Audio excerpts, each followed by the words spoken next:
I start by praising God, the compassionate, the merciful. Assalamu alaikum. Peace be upon the whole gathering. Marhaba, welcome, and thank you all very much for attending this, what I hope will be a seminal debate between our two respected speakers on the left and the right. That's what it's all about. It's about a debate, and it's about us coming together and being, being true to each other. That's effectively what it's all about, right? Yeah? You're in for that? You in for that, man? Good. That's great. Tonight's challenging debate, okay, entitled Islam or Atheism, okay, which makes more sense, is not happening in a vacuum, quantum, no, or otherwise. It's taking place within the context of a world full of human beings looking for answers. In a world seemingly full of Western promise, a world full of information fueled by the IT age. However, IT and we seem to have failed to adequately answer the most fundamental of questions about life, our existence itself, which is, of course, the main core area that we're going to be addressing tonight in this auditorium in London here tonight. I remember, spending a large part of my life asking myself, why am I here? Who created me? Do I have a purpose? Can we be certain about any of these, these questions? And once, I asked a bishop, what's the purpose of life? And he said to me, go and do a theology degree. Right, I'm not telling you to go and do a theology degree. I'm asking you to sit here in a debate for 2 hours with my two honorable guests over here. Was asking a bishop. Yeah, well, I'll ask you later. But of course, he didn't know the answer, by the way. Right. That's another issue. But what, of course, we can do to inform our decisions about this debate tonight is to use our reasoning, to use our minds, to use our intellect, and really for us to have an open mindset. Muslim, non-Muslim, Christian, whatever you are, whatever you believe in, we should have an open mindset and really go at this with sincerity. That's really, I'm just asking I'm asking myself first and foremost, right? Because that's tough being an ex-Irish Catholic. Yes, yeah. I didn't think the Catholic Church allowed divorce. Oh, well, that's another story. This evening, two major belief systems, if you like, who lay claim to the truth are going head to head. No matter which side of the fence that you tend to reside on, okay, by the end of the night, that you will be better informed about atheism and about Islam. Hopefully the world perspectives, the world view of Islam and atheism. That's what it's really all about. Tonight, how's it going to hang? Right. Well, we're going to have 25 minutes allotted for both speakers, although I'm told that that's going to change as well. Yeah. Okay? And then followed by a further 10 minutes of, coming back, and then another 3 minutes of coming back, although that might change, Professor, right? And after that, there will be, crossfire, and there's going to be no heavy arms to be utilized in this section, both of you, okay? Although I understand the tongue is a lot more vicious than nuclear weapons. But what we're effectively saying after that is that you lovely people will get the opportunity to ask questions, as make observations, hopefully on the topics, right? On the topic that we're talking about, and then there'll be 2 minutes closing remarks, a little presentation after that, and we'll all go home, and we've got to be out of here by 10 o'clock. I would urge the audience not to heckle the speakers, to be polite at all times, okay? And, to listen to each other afterwards as well. We don't want any blood or any fights, okay? And I'm sure that you guys, you understand why I'm saying that. So today, our first speaker, okay? Has this been agreed upon? No, I was told. Okay, good, okay. Wait, you want to go first? I don't care. Will be our brother, you say brother, he's a brother in humanity. You're my brother in humanity. He's my brother in humanity and in the faith of Islam. Okay. Okay, fine. It means God is great. Yeah. Okay. So, Hamzة Andreas Dorsis, of course, he's actually Greek, not Pakistani. Please, he in fact is, you can see he's a little bit Pakistani, but anyway. He's a student of Islamic thought, a lecturer, a researcher for the Islamic Education Research Academy, and without further ado, I will call upon him to give his piece.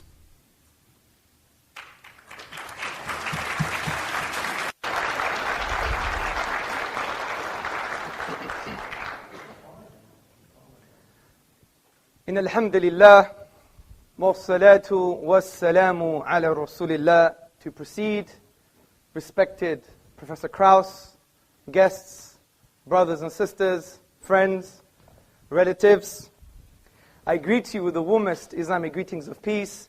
Assalamu alaikum wa rahmatullahi wa barakatuhu. Which basically means, may the peace and blessings of God be upon you all. Today's question, Islam or atheism, which makes more sense? I would argue that if we use our reason, our rational faculties, we will definitely come to the conclusion that Islam makes more sense. And I'm going to use two simple arguments to verify that claim. Argument number one, Islam makes sense of the origins of the universe. Argument number two, Islam makes sense of the nature of the Quranic discourse. So let me go straight to the first argument, that Islam makes sense of the origins of the universe. Now, we all have had the same type of questions, well, most of us anyway. Why does the universe exist? Why is there something rather than nothing? And in response to that question, the grandfather of neo-atheism, Bertrand Russell, said, the universe is just there, and that's all. It's a brute fact. Even in Islamic history, as early as the 8th century, we had philosophical naturalists known as the Dahriya. They held similar views. Now, the implications of these historical opinions is that the universe is eternal. And if the universe is eternal, it implies there is an infinite past. But the question is, can we have an infinite past? Does the infinite make sense in the real world? Now, the assertion that the universe has an infinite past is absolutely irrational. This is because the quantifiable infinite cannot exist in the real world, something our beloved Professor Karaus has also suggested in his book, A Universe from Nothing, on page 71. He says clearly, the energy of empty space, or anything else for that matter, cannot physically be infinite. So we have to figure out a way to do the calculation to get a finite answer. Now, to highlight why the infinity or the infinite doesn't exist, take the following examples into consideration. Imagine we have, for example, an infinite number of Professor Karaus in this room.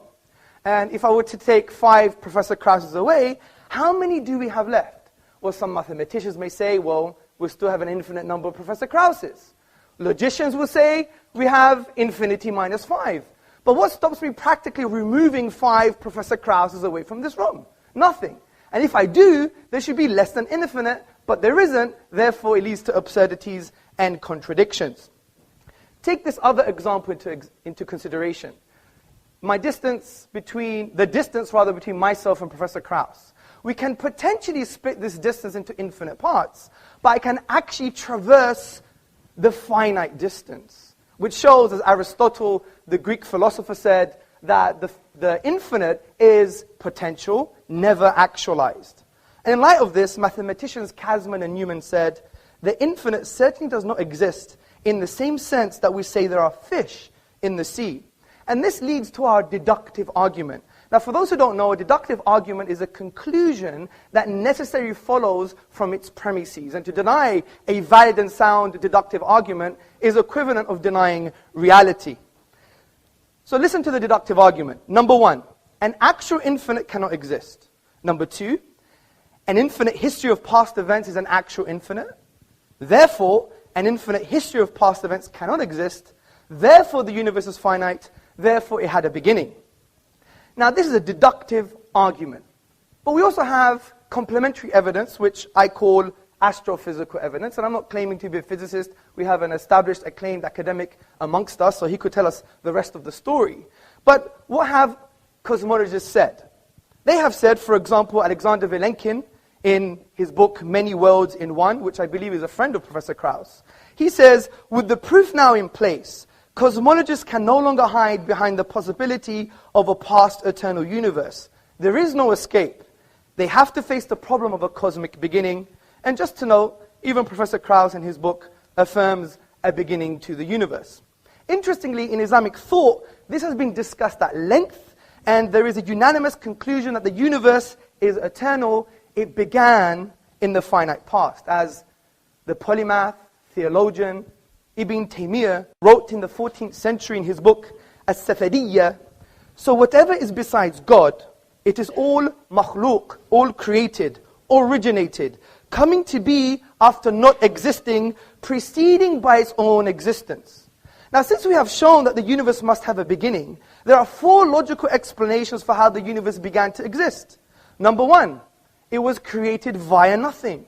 Number 2, it created itself. Number 3, it was created by something else that was created. And number 4, it was created by something uncreated. So let's discuss these together. Could the universe be created via nothing? Well, first and foremost, what do we mean by nothing? By nothing we mean the absence of something, and in this case, the absence of the universe. Now, why does our definition make sense? This is because we have deductively argued that the universe began, and therefore it was once not there. There was an absence of the universe. This is undeniable due to the deductive nature of the argument. So based on our definition, I think we can conclude that the universe coming into being or existence via nothing is impossible on logical, rational, and I would even argue empirical grounds. You could discuss this mathematically, for example. What is 0 plus 0 plus 0? It's never going to be 3. It's 0. Therefore, the universe could not have come into existence via nothing. As P.J. Zwart in his publication About Time explains, if there is anything we can find inconceivable, it is that something could arise from nothing. Let's go to the next option. Could the universe create itself? Well, this implies that the universe was in existence and not in existence at the same time, which is an impossibility. Also, there's a crude example for you to picture in your mind. Ask yourself the question, can your mother give birth to herself? Obviously not. So we know self-creation is an impossibility. So the next option is, could the universe be created by something created? Well, I would argue as an ultimate explanation for how the universe began, this is illogical and irrational. The universe could not be as a result of another universe, for example, or something else that was created because of the absurdity of an infinite regress. Imagine this universe, universe 1, being as a result of another universe, universe 2, and universe 2 being as a result of another universe, universe 3, and this one on ad infinitum, we would never have the universe today.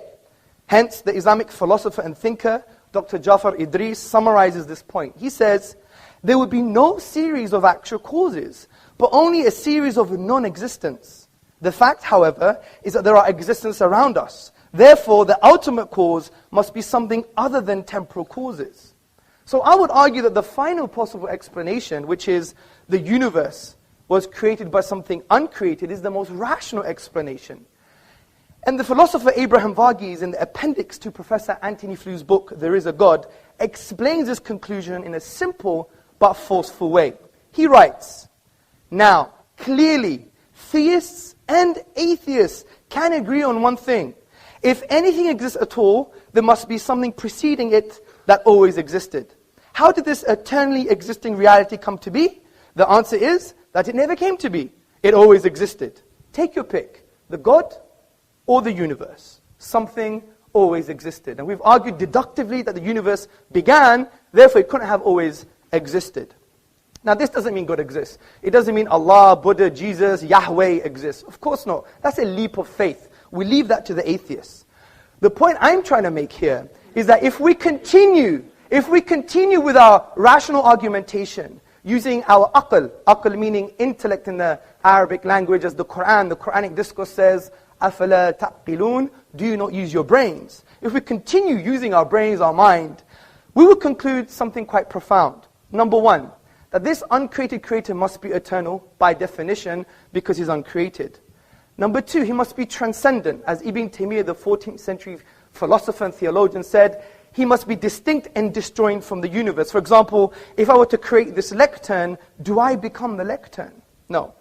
Number 3, this uncreated creator must have a will. Because if it's eternal and brought into existence a finite effect that began, like the universe, he must have chose the universe to come into existence. And a choice indicates a will, and a will indicates it can have a relationship with sentient beings in the universe. Number 4, it must be powerful. It created the atom, for example. If you split the atom, ask Professor Karaus what happens.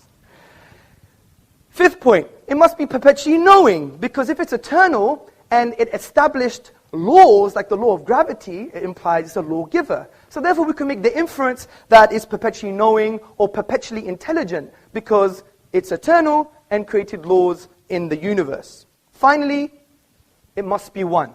If we use the rational principle called Occam's razor, and by the way, many people don't understand Occam's razor, and I think Professor Karaus doesn't understand Occam's razor either when I read his book, but he could debate with me later. Occam's razor is not about physical causes, by the way, which has been misconstrued as a straw man in the Kraussian fashion. Basically, Occam's razor is that you must have a simple explanation, but also you must have the most comprehensive, which means what? It actually means that it has to have greater explanatory scope and explanatory power, because it can be complex, because it may deal with most of the questions. But concerning this reality about the oneness of the divine, the argument that the creator must be one is simple and far more comprehensive. If you say 2 or 3 or 4, then it's not simple anymore, and it doesn't answer all the questions. In actual fact, it creates far more questions than it answers, such as, how do 2, 3, 4 causes co-eternally exist? It doesn't make any sense. So I think we've concluded what the Quran concluded 1400 years ago, that there is a creator, he's one, he's unique, and he's transcendent. As the Quran says in the 112th chapter, say, he is God, the one, the unique, God, the eternal, absolute. He begets not, nor is he begotten, and there is nothing like unto him. Now, before I move on to my next argument, I really want to have a nuanced discussion, a very nuanced discussion, which means if someone offers to talk to you, you have to talk to them back. And I wasn't offended, but I found it slightly childish when I asked someone in this room for us to have a chat, and he wouldn't have a chat with me, which I think is not very nice. But that's another story. And I want to do with some contention, so we transcend this kind of what I would call atheist cliches. So what's the first atheist cliche? The first atheist cliche, I call it the Professor Karaus nothing cliche. And if you read his book, you will see that Professor Karaus was a highly acclaimed academic. I mean, I am nothing compared to him. That's true. He's right. 1 second. By the way, him making a statement is not an argument. I don't know why you're clapping like someone who's obedient slave. 1 point. Please, I have a time to keep. So, in his book, which I really like his book, I like his style, I like his rhetoric, he wrote in his book, A Universe from Nothing, he said that nothing is nothing with italics. And essentially what he's trying to say, he's trying to change the label nothing, which in the English language is a universal negation. But he's saying nothing is actually something, which is a quantum reality. Now this is quite bizarre. And that's why you have to study philosophy, because you need to make conceptual distinctions. For example, imagine I was in the hallway and I said, I met nobody, and they gave me directions to this room. Or imagine if I said, for example, yesterday my wife made a great lunch, and it was nothing. Nothing tastes great with a bit of whipped cream. I mean, does this make any sense? And Professor Karaus' use of nothing is actually something. He also says in his book, in page 80, our universe will then turning to the quantum haze from which our own existence may have begun. And his own friend, Alexander Vilenkin, said recently, vacuum is very different from nothing. It's a physical object. But this is irrelevant almost, because even Karaus admits in his book that these are speculative and inconclusive conclusions. Because he says, I stress the word could here, because we may never have enough empirical information to resolve this question unambiguously. So I do respect what he's trying to do, but you would never take an inductive argument over a deductive one. Only someone intellectually challenged would do that, in my humble opinion. The second contention is that things can come into being without any cause. You have a quantum vacuum, a quantum reality, and there are some subatomic events that appear without no causes. I believe we have a strong defeater to this argument, and it concerns perceptions, and it rests on a Kantian argument. Now, I can order my perception in this room. I can see this very handsome young man. I can see the cameraman. I could see the wall. I can also reverse that perception. But if my wife were to start walking down this auditorium, I couldn't help but see her front before I see her back. And I couldn't reverse that perception. Now, the very fact that I know when I can order my perceptions and when I can't, and when I can reverse my perceptions and when I can't, is because we have an innate concept of causal links and causal connections. To reject that based on empiricism or an empirical reality is equivalent and tantamount of actually rejecting the perception itself. It's like shooting yourself in the foot. This is why the philosopher John Cottingham in his book Rationalism said, but on Kant's argument, we will not be able to recognize the event in the first place unless there were a rule that makes it necessary that the order of our perception should be thus and not otherwise. In short, the very experience of an external event already presupposes an understanding of causal necessity. So these are the cliches. Let's go to the next argument, which is the nature of the Quran. Now, the Quranic discourse has been described by Eastern and Western scholars as an intrusive and imposing text, which seeks to intrude into the inner dimensions of man. Now, this imposition is positive as the Quran seeks to positively engage with your intellect and with your psychological disposition. And the way the Quran achieves this is by asking questions. وَفِي أَنفُسِكُمْ أَفَلَا تُبْصِرُونَ. And in themselves, do they not see? Talks about the physiological reality, the psychological reality, even referring to things like consciousness. This is why Professor of Philosophy Shabir Akhtar in his book, The Quran and the Secular Mind, A Philosophy of Islam, he describes what the Quran is trying to say with these verses. He says, nature's flawless harmonies and the delights and liabilities of our human environment with its diverse and delicate relationships are invested with religious significance. Created nature is a cryptogram of a reality which transcends it. Nature is a text to be deciphered, evidences accumulating in the material and social worlds and in the horizons jointly point to a hidden immaterial order. You may think this is quite interesting for a 7th century book, but the Quran goes even further than this. It produces an intellectual challenge for the whole of mankind. The Quran says, وَإِن كُنْتُمْ فِي رَيْبٍ مِّمَّا نَزَلْنَا عَلَىٰ عَبْدِنَا فَأْتُوا بِسُورَةٍ مِّن مِّثْلِهِ وَادْعُوا شُهَدَاءَكُم مِّن دُونِ اللَّهِ إِن كُنتُمْ صَادِقِينَ. And if you are in doubt, talking to Kراوس, talking to me, talking to everybody, if you doubt this book, which we have sent down to our servant, referring to the Prophet Muhammad sallallahu alaihi wasallam, upon whom be peace, then bring one chapter like it and call on your witnesses and supporters besides God, in kuntum sadiqeen, if you're truthful in this claim. Now this verse is a basis for an array of arguments in the Quranic discourse, and we don't have time to talk about all the arguments. Historical argument, sociological argument, and a whole array of intellectual responses.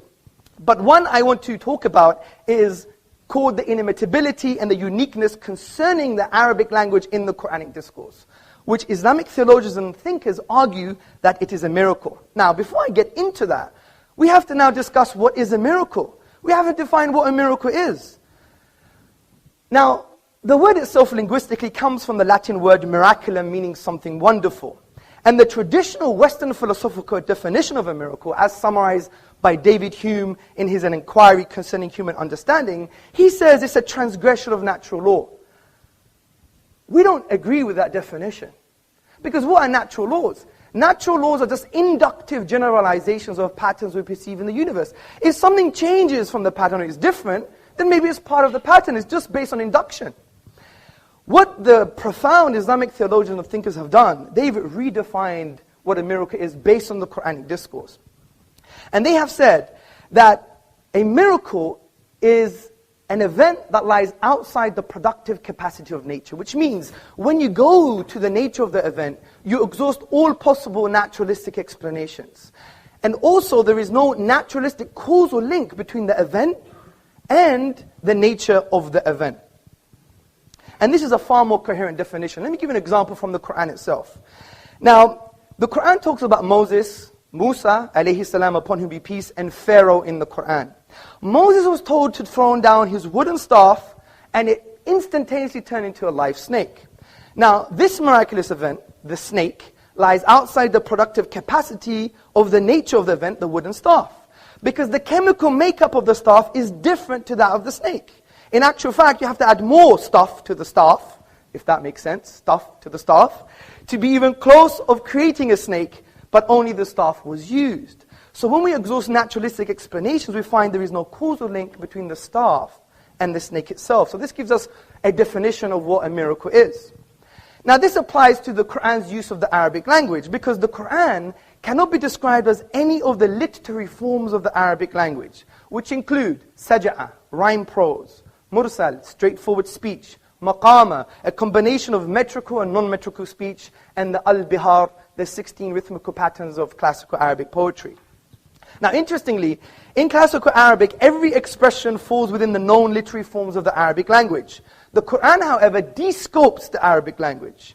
And the Quran is a miracle from this perspective, because even though it's made up of the Arabic language, there is no causal link between the Arabic language and the Arabic in the Quran.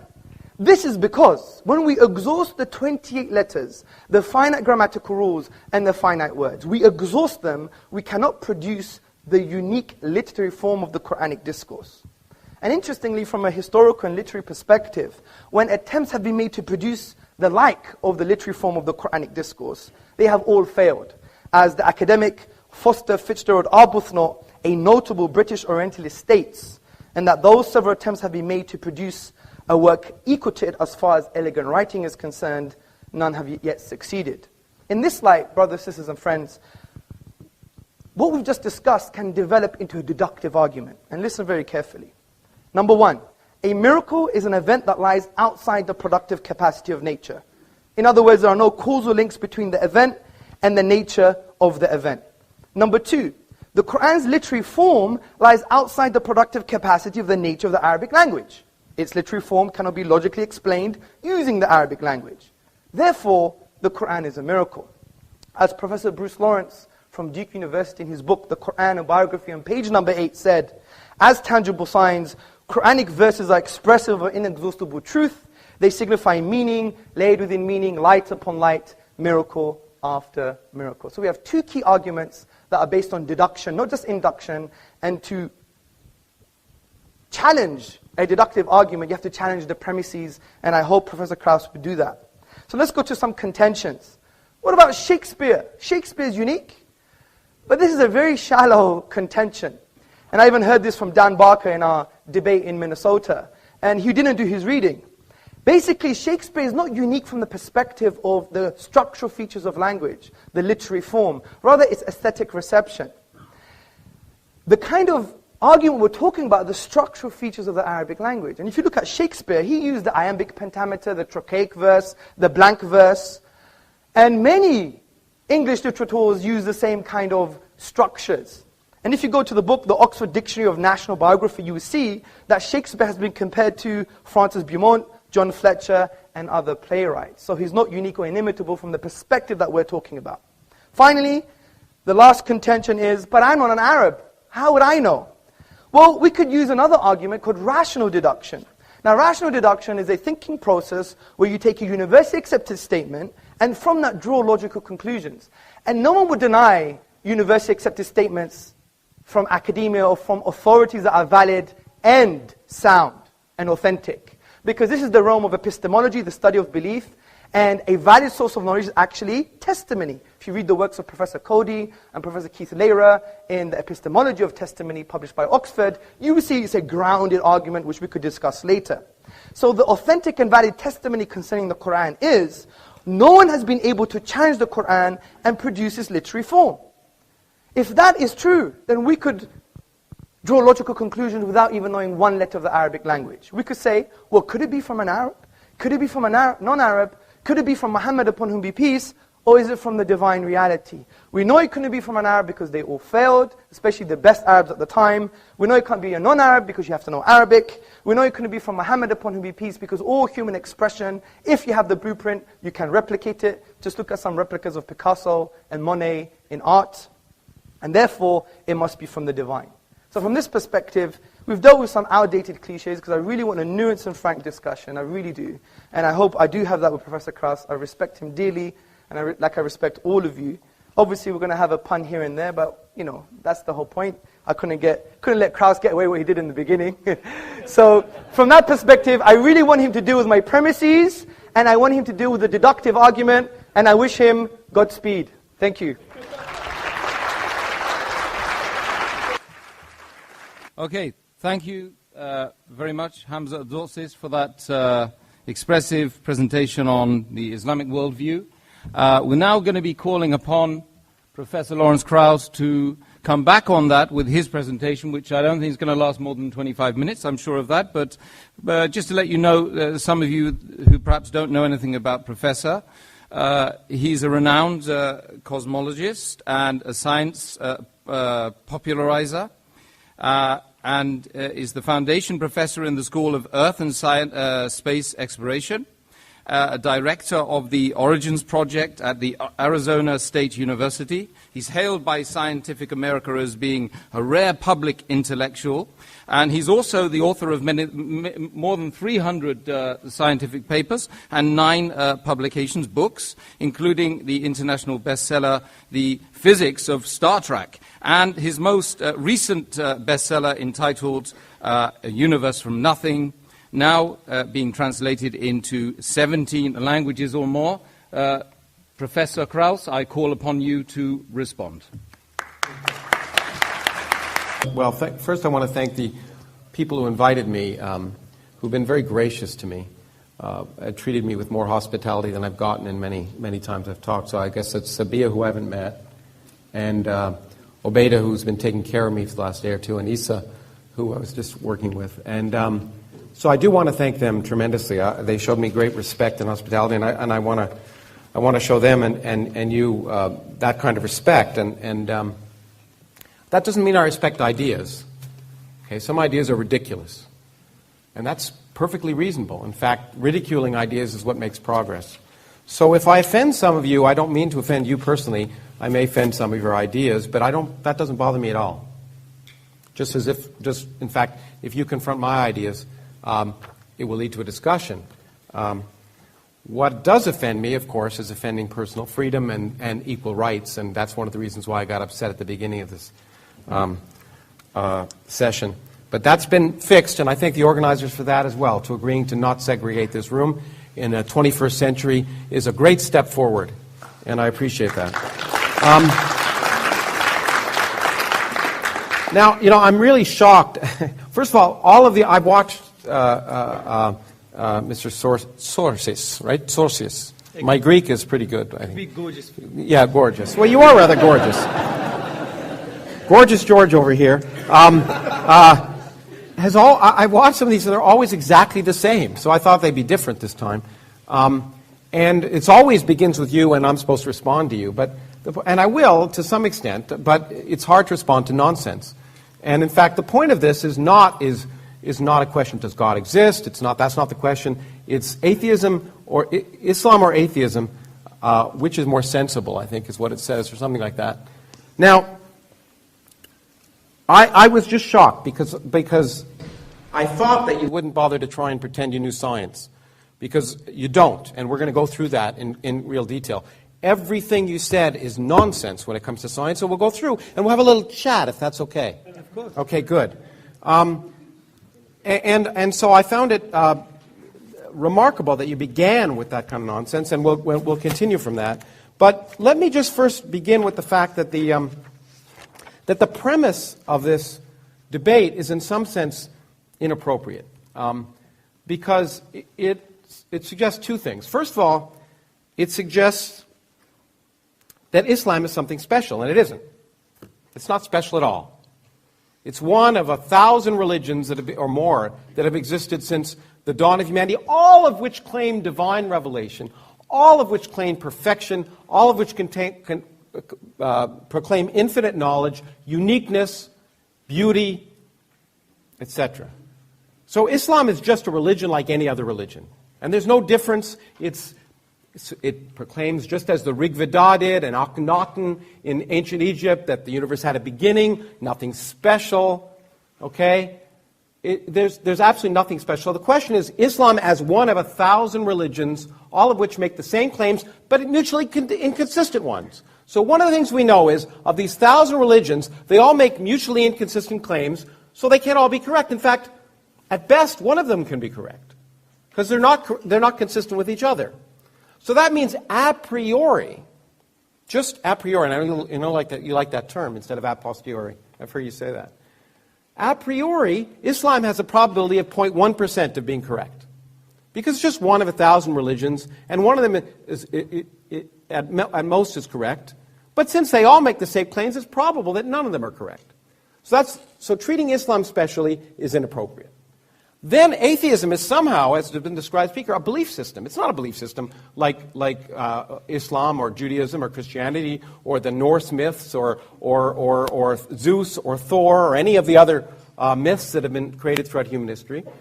All it's saying is, it's not a belief system. It's saying, you know what? We don't choose to believe that stuff because it's not sensible.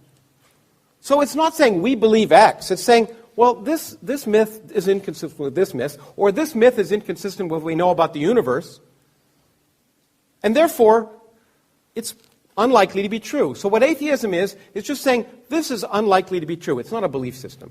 So to compare one versus the other is, of course, false. It's a false premise. The first part of the false premise is that is that Islam is special. Not special at all. It's been there. It'll be gone, or be there as long as other religions. It's just like all the rest. And atheism is not a religion. It's just, in fact, what it is could be described as common sense.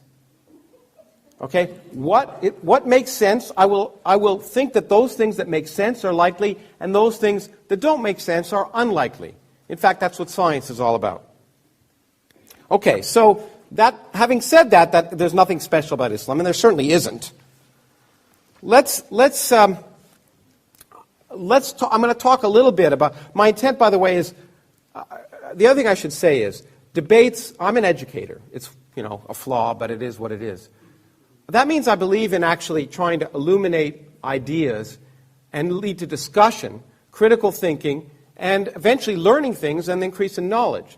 Debates aren't meant for that. Debates are rhetorical devices for people to go out and perform, make statements, and then challenge others and try and convince an audience of something. That's not education. So I will talk a little bit about some of this, and then I just want to have a chat. I'm going to use my 25 minutes to have a little chat. I'll take up my time when I could pontificate, as we've heard, and just ask some questions, because I'd actually like to learn some things, okay? And hopefully in the process there'll be some education for both of us. So the first thing I want to say, however, I want to clear up some misconceptions. This idea of deductive arguments, which sounds good, is not the way we learn about reality. Okay? Deductive arguments just don't work. They lead to irrational actions. In fact, if we decide what common sense is taking your beliefs to conform to the evidence of reality so that you will make rational actions. If you force your reality to conform to your beliefs, you will make irrational actions. So you can deduce things based on your beliefs, on your a priori beliefs, but you'll have a problem. For example, your a priori belief could be that if you pray to Allah, that you could jump out the fourth story of this window of this building, and you would land safely. Okay, that could be an a priori belief. And in fact, you could deduce, based on all your beliefs and all of the evidence that you're a good person and Allah would take care of you, or whatever you want to call it, that you'd be fine. I would take the elevator down, and only one of us would be walking at the end. That is not deductive. It's based on empirical evidence. Okay, now, so arguing that something doesn't make sense to you is based on the fact that the assumption that you know what's sensible in advance. But we don't know what's sensible in advance until we explore the world around us. Our common sense derived from the fact that we evolved on the savannah in Africa to avoid lions, not to understand quantum mechanics, for example. As I've often said, common sense, our deductions might suggest that you cannot be in two places at once. That is crazy. But of course, an electron not only can be, but it is. It doesn't make sense because we didn't evolve to know about it. We've learned about it. We force our idea of common sense to change. It's called learning.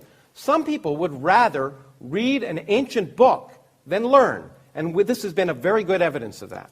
For example, to say something is inconceivable just means you can't conceive it. But the great thing about the universe, and the reason that I do science, is that the universe has a much greater imagination than we do. In fact, there are more things in heaven and earth than are dreamt of in your philosophy. And that's what's wonderful about the universe. Things that are inconceivable happen all the time. And what that does is that expands our mind. And expanding our minds to conform to the evidence of reality is common sense. And that's what, when you call atheism, that's what that is. That's just saying, I'm going to accept the evidence of reality, and if something seems like it contradicts the evidence of reality or is irrational, I should question it. Now, there are a lot of ideas which gorgeous George over here, no, Mr. Tezortzis.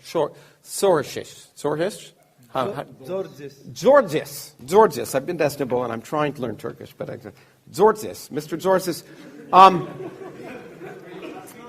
It's okay. Do you speak ancient Arabic, by the way? I could read and do a bit of grammar. A bit of grammar. You don't speak it then? No. So your presumption that it's beautiful ancient Arabic is just a presumption. You actually don't know what you're talking about. No, it's not. Okay. Okay. I just wanted to ask that question because I don't speak Turkish. I wanted to see if you spoke ancient Arabic. Well, I just want to ask, do you speak ancient Arabic? Yes, I do. Fluently? No, but I do speak it. Okay, but not fluently. كيف حال?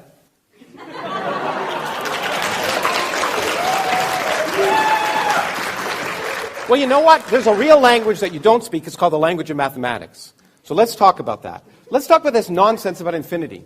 Let's take something physical. Let's draw a circle and draw a diameter. What's the ratio of the distance of the circle to the diameter? Do you know? You're the teacher. Do you know? You're the teacher. I know. I'm asking you a question. I want to have a chat. I don't know anything. Well, you've demonstrated that, but you ever heard of pi? Yes, I have, yeah. Oh, do you know what it is? 3.14 percent. How many decimals does it have? I don't remember. An infinite number. Yes. Okay, so the physical distance of the ratio of a diameter of a circle to its circumference is an infinite number. Yes. What do you know? Now, when we talk about, what's amazing to me is you quoted Aristotle as the basis of science. Of course, Aristotle was the one that told us objects fall in proportion to their weight because he actually didn't do the experiment. He deduced it based on what he wanted. Galileo, of course, did the experiment, right? And we know, let's do the experiment here in front of you. So I'm going to take this object and this object. Yes. Aristotle would tell me which would fall first. Will you tell me which would fall first? Guess, okay. If you don't know. The book. Okay, look, you were right. Great. Okay, good. Why? Because there's resistance. Resistance to what? To the paper, right? Okay, exactly. Aristotle didn't know that. Yes, he didn't. Okay. Aristotle also claimed that infinity was impossible because indeed, as you pointed out, the distance from you to me could be divided into a half, and then a quarter, and then an eighth, and then a 16th, and that's an infinite thing. It makes it impossible. Yes. Well, the thing that Aristotle didn't know how to do, and you don't know how to do, is to sum an infinite series.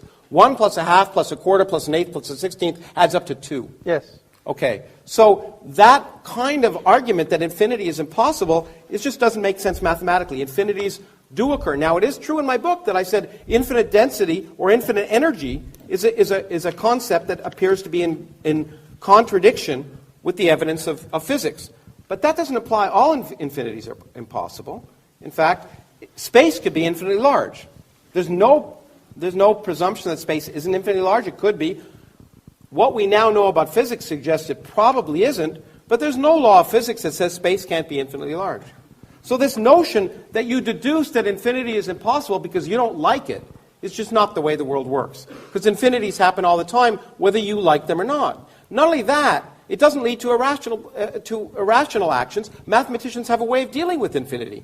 We can add infinities. We can take numbers and an infinite series. That, for example, the series 1 plus 2 plus 3 plus 4 plus 5 plus 6 plus 7 to infinity actually has, in mathematical terms, can have a finite sum.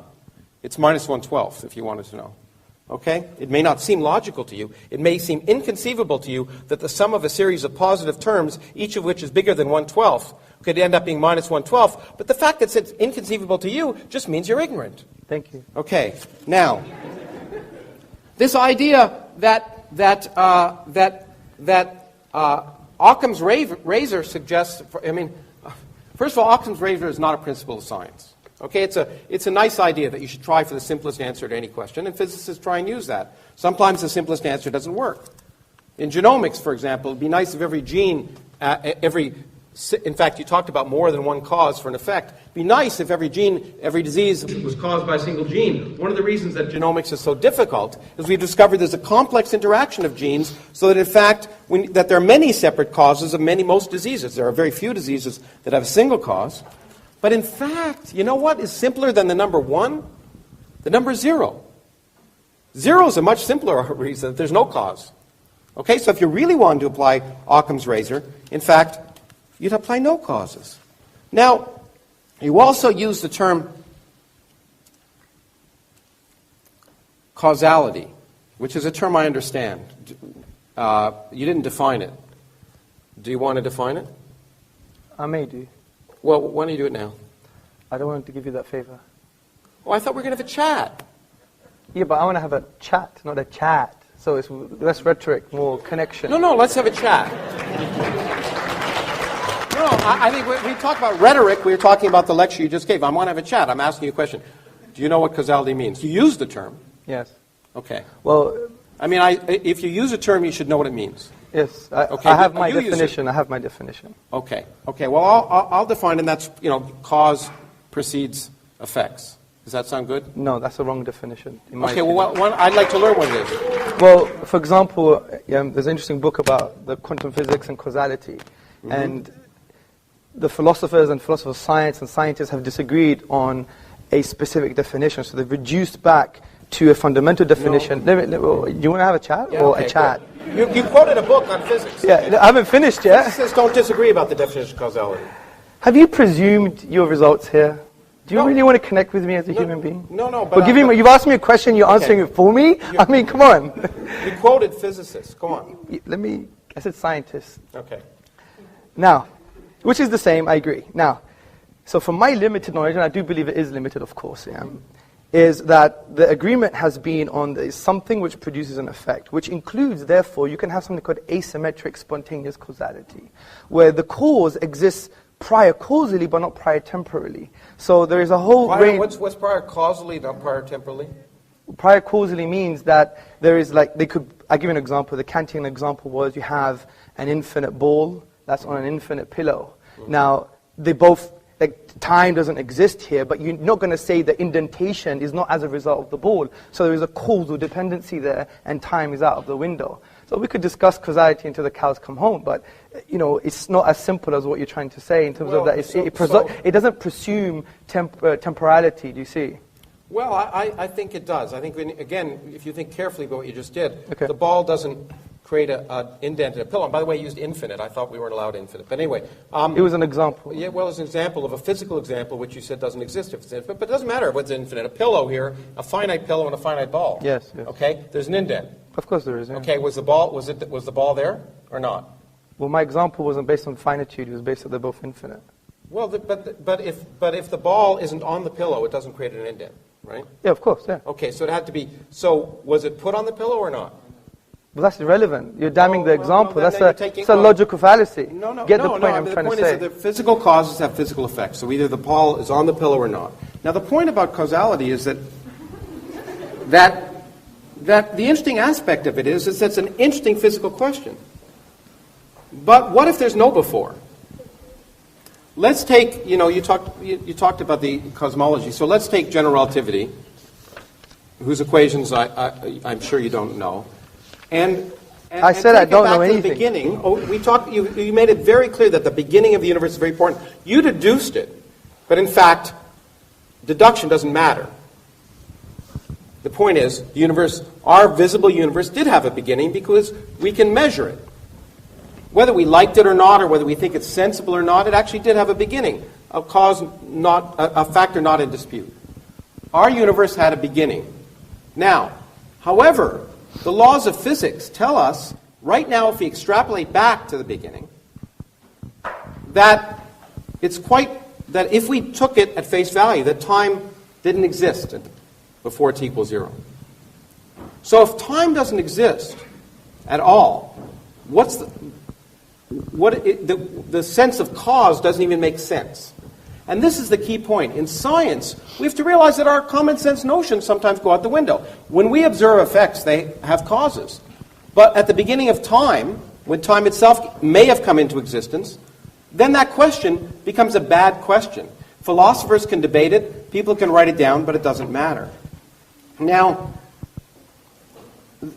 the other thing I will say is you've somehow talked to me about the fact that the Quran as a literary document is different than other literary documents. And you've given some arguments and I understand. What I actually did this the other day because I've seen you give this talk a gazillion times. I actually input in a computer a lot of Arabic words and asked them to produce it at random. And I produced 2 sentences from the Arabic from the Quran in 11.6 seconds. My computer speaks neither Arabic nor is Arab, but produced those incredibly divine words. Now, the other question, of course, I would have is, and this is a common sense question, is why did God choose Arabic, or Aramaic, or Greek? I mean, doesn't he speak English?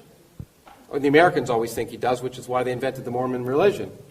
So the question I want to ask is, what makes sense is to ask not the details of the Quran, which I don't want to dwell on, because it's just one of 1,000 different religions, all of which make the same claims, and all of which, if you look at them a priori, are equally ridiculous from a priori common sense notion. For example, and I got this from my late friend Christopher Hitchens, is it sensible to assume that humans evolved in their present form somewhere between 250,000 to 1 million years ago?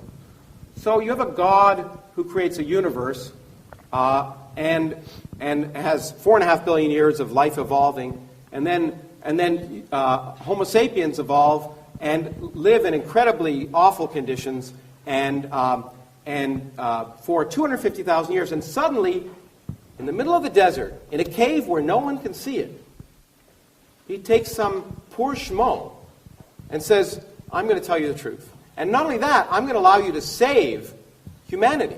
And, in fact, if people don't believe you, they're going to go to hell for eternity. And we can talk in great length, in great sadomasochistic length, about the torture they're going to have, and we can all enjoy it. Now, what about all those poor 250,000 years of people, of real people who were struggling to exist and survive, those poor people who were existing before that God decided to give his revelation to Muhammad? Why that? Why would a sensible God wait that long? And of course, the interesting question you have to ask is, why are the revelations always done when no one can see them? If you're asking a court of law, you'd say, well, you know what?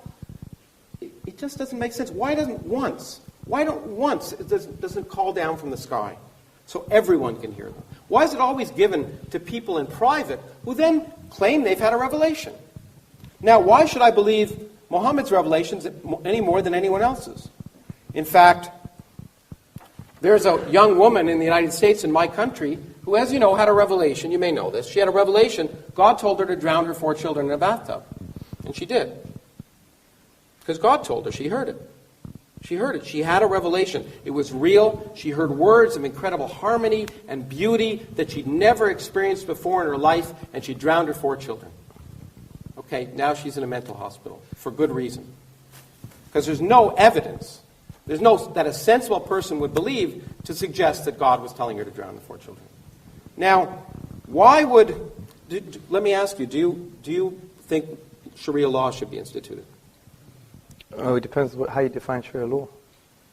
Do you know anything about Sharia law, sir? Well, I was going to ask you about it. I will teach you in the next round. Okay, good. Do you think, for example, that blasphemers should be punished? Blasphemers meaning? Maybe if I say, let's just say, and forgive me, let's just say I say that someone who married a 9-year-old girl is a pedophile. Yeah. And maybe that person is a prophet. Is that a blasphemer? Is that worth being punished for? Well, I think you should be educated first and foremost. No, maybe, I'm not saying it happened. But let's say I said that, I made that claim. Should I be punished?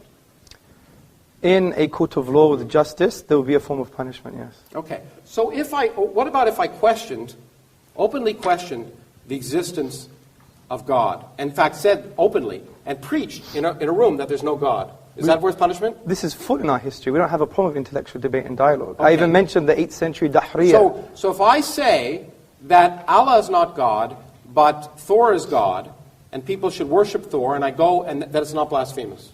Well, it's wrong and it's childish, but I will have a discussion. But it's blasphemous to suggest. Is it blasphemous to suggest that Muhammad isn't a prophet? Well, from an Islamic perspective, but you have to understand there's a difference between public intellectual discourse and great, being deliberately rude. Okay, well that's. But we'll all great. fall for intellectual discourse as per this big debate. Oh, but you say I should be punished if I suggest Muhammad was a child molester. That's No. I wasn't saying that. Didn't you say that? What I'm saying is, in an Islamic law, for instance, if you were to speak about something like this, and you would be taken to a court under certain conditions, then I would be punished. There may be a punishment, but generally speaking, it would be more edifying and educational. But should there be punishment? That's what I'm asking you. Should there be? Oh, you're asking me if there should be punishment? I think we should follow God's law, of course. So there should be a punishment? I think there should be a punishment if you're deliberately harming anyone else. For openly questioning. Well, John Stuart Mill had the same opinion. Openly ridiculing. No, there's a difference. Don't straw man my positions. Let me take a more clear example. You're straw manning my positions. Say you're a homosexual man. Yes. And you have sex with another homosexual man. Should that be subject to punishment? In the private home, it's outside of the Sharia law. If they did it in public, which doesn't even happen where you're from, then there's a different story. What would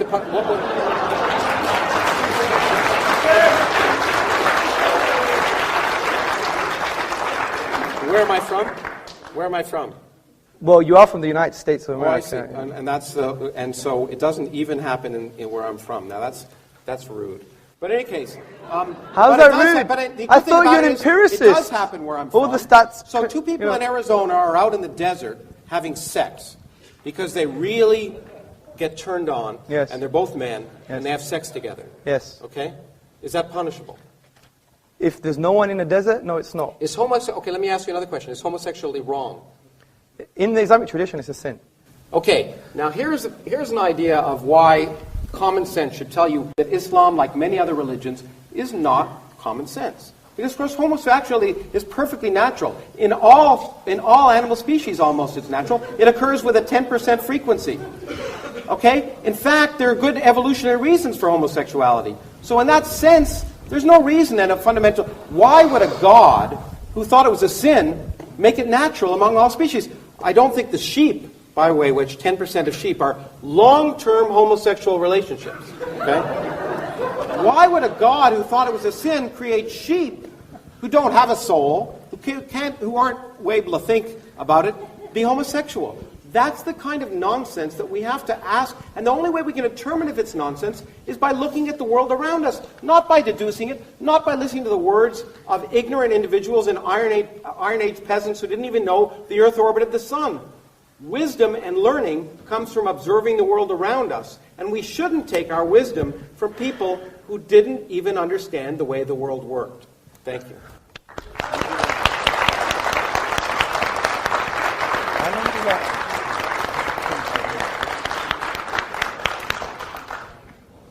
Professor Karaus, thank you very much for your presentation on the atheist worldview. It's not a worldview. I think it was actually more like a dialogue, nice to chat between you two guys. Actually, I was wondering whether I should jump in and stop you guys. You know. Anyway, I'm sure Aristotle and Plato did the same thing.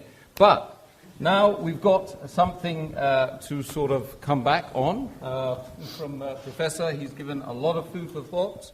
And no doubt, Hamza, in about 10 minutes, thank you. Possibly come back and answer some of those contentions brought up by Professor Karaus. Thank you very much, Professor Karaus. Well, first and foremost, I think most of what he said was a red herring. A red herring is this very smelly fish that you pull across the path of running dogs.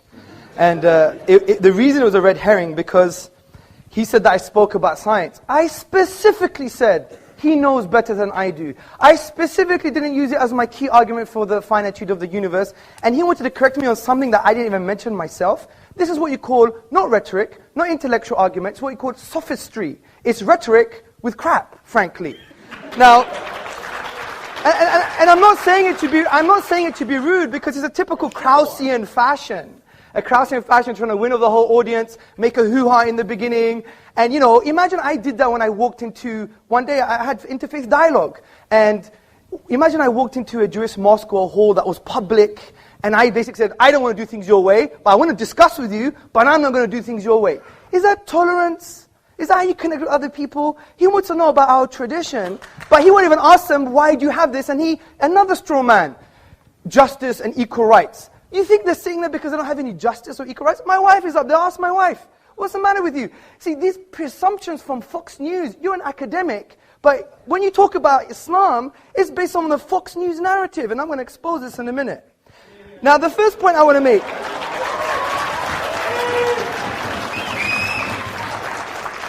Now, you used the word a priori more than 3 times, but you rejected deductive thinking. I mean, isn't a priori deductive? I mean, you can't have your cake and eat it, sir. I tried to talk on your level. That's the first point. The second point I'd like to make. Actually, let me calm down.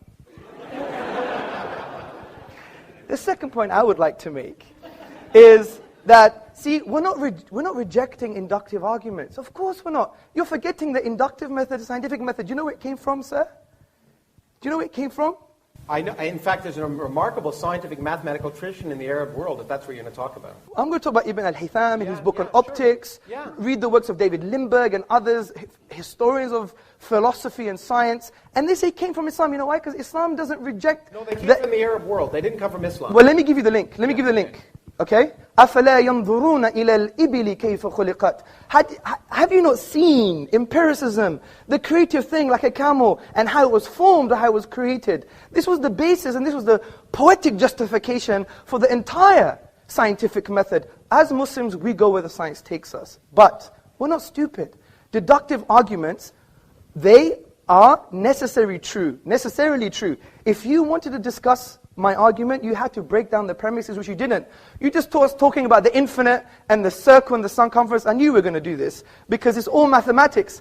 You remember what I said? No, it's a physical circle. Yeah, but let me make a point. I said the quantifiable infinite cannot be actualized in the physical world, something that you agreed with. 1 second. And I said there's nothing wrong with a qualitative infinite. And qualitative infinites can exist infinitely. For example, mathematicians discuss. Yes, so where's the infinite there? That's the length. You think this is a length? A length is a physical quantity? That is. Length a physical quantity. That is, yeah. Okay, the length of this and the length of that, okay, the ratio of those two lengths is an infinite number. Yes, of course it is. Okay. But what is that length? What is that length? 1. This is the length 1. Is 1 Kraus. Okay, can you... These are pi Kraus. 1 second. Can you measure the straight line and can you measure the circumference? Yes or no? I can measure it. Well, that's quantifiable. Yeah. What you're talking about is in the realm of mathematical realm of discourse, which has axioms and conventions, which makes sense. I'm not disagreeing with that. I'm agreeing with what you already agreed with in your own book, which from a quantifiable, discrete perspective, you can't have an infinite. That's the point I'm trying to make. Discrete. The discrete parts. But who says it has to be discrete? Oh, but that's your presupposition. That's your presupposition. Actually, you brought your assumptions, Fox News, by the way, and other stuff, and you think you've got an answer. I have time. Let me finish this, please. Okay, because we're going to teach you different calculus. Newton invented a long time ago. I know, but calculus is based on axioms and conventions in the mathematical realm of discourse. It describes how things work. Yes. Let me make a point. So, that's the first point. Oh, dear. Okay, then you spoke about, for example, 0 is simple as Occam's razor. Again, you've misconstrued what Occam's razor is. Occam's razor is not only the simplest explanation, but it has to have greater explanatory scope and explanatory power. 0 has no explanatory scope or power concerning the origins of the universe from that perspective. I'll explain it how it does. The other point I like to make is you spoke about, for example, hell and justice, and look at all these people that are going to hell. Again, another huge straw man. You've misrepresented Islamic theology. We have a very nuanced theology, sir. I think the best thing to do, if you were sincere, you would have said, you know, Hamza, I don't get this. I haven't read this before. I'm just making my own mind up because I watch videos of Christopher Hitchens and he's an authority to me. I don't know much. Can you tell me what Islam says about this issue? That would have been better, wouldn't it? But again, it's a straw man. And when it comes to things like hell, we believe God is all just and all merciful, okay? No one disagrees with the concept of punishment, okay? You're not going to disagree with the concept of punishment, are you? So when it comes to people who haven't heard about Islam, there's a whole array of theologians like Ibn Taymiyyah and Al-Ghazali who said that there's going to be another form of justice for them. They may be tested on the Day of Judgment based on other prophetic traditions. It's not as simple as that. Okay, homosexuality is a sin. Again, you try to put words in my mouth, and And that's not nice. That's not nice. I asked you questions. I didn't. You did, but I don't know if you try to answer them for me, which is quite interesting. Now, see, we don't believe homosexual tendencies per se, are sinful. It's the manifestation of the homosexual act in public is sinful. Because we believe in our theology, let me just make the point, that we're given a package. We all have tendencies. People have tendencies, you know, the polygamous, for example, or other people have tendencies that may be seen negative or taboo. Other people have tendencies concerning various different things. And we believe this is a package that God has given us. But we have an empowering philosophy which says that God, okay, when He gives you these tendencies, whatever they are, whatever kind of inclinations we have, we use our aql, our intellect, by understanding the divine reality and what He wants from us, because God would know me better than I know myself. And He would say, fine, you have these tendencies, this is how you shape them. This is how you control them. Like, we don't believe in, like, we should be agitated purely based on the bestial aspects of man, whether it's heterosexual or homosexual. And by the way, you know, saying off to your mother is equivalent major sin as being a homosexual. So the point I'm trying to say is we don't condemn people per se. We don't say, you know what, I'm going to kill you.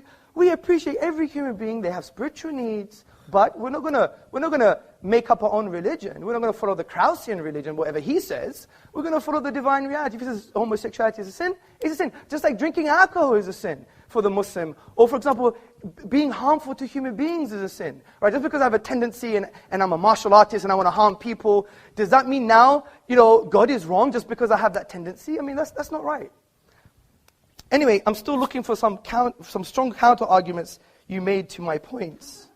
There were no points to actually make any counter-arguments. Well, there were, because you didn't... okay, let's put it simply. Infinity doesn't exist. Yes, it does. Okay. You didn't. No, I said the quantifiable infinite doesn't exist. I agree the infinite exists. Again, another straw man. The point I'm trying to say is this. We have a deductive argument that the universe is finite. If it's finite, it began to exist. If it began to exist, there are some logical possibilities. Please entertain those logical possibilities. If not, it's equivalent to you coming to my house, having a coffee, I'm talking to you, but you're talking to the window. And I know you have better morals and manners than that, because I know you're highly respected. And we do all respect you in some paradoxical way. But the point is, the point I'm trying to say, Professor Kraus, is that I think it's only fair if you want to pick and choose from the Fox News narrative that you actually trying to change that stance and say, right, what does Sharia law say? Do you have a book of Sharia law at home? I asked you so I could learn. No, but you were telling me. Do you have a book? Okay, do you have a book on Sharia law? No. And you make judgments, and okay, I have a book on atheism, I think it's based on nonsense, but I give you the intellectual epistemic respect to read your worldview. But you've come here you've come here blasé, almost arrogant, I don't want to judge you, and saying, you know, it's all rubbish, I'm not going to take any of his arguments, I know better than you, which you said that, and I do agree in physics you do. And you've come here making judgments on Sharia law, you don't even have a book on Sharia law. That's why I asked questions.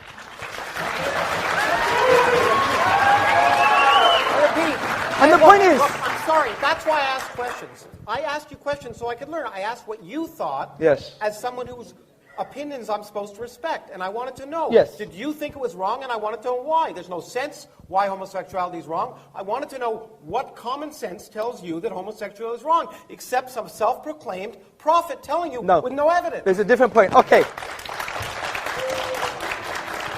Okay, let me ask Professor Kraus a question. Why is incest wrong? It's not clear to me that it's wrong. Okay. It's clear to me. There's an evidence. No. Listen to me.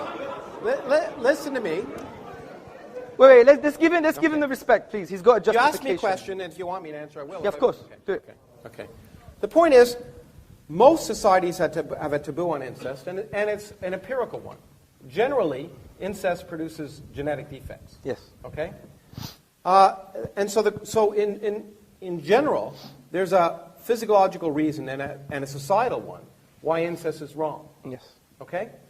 But if you ask me the question, is it? And this is an interesting question.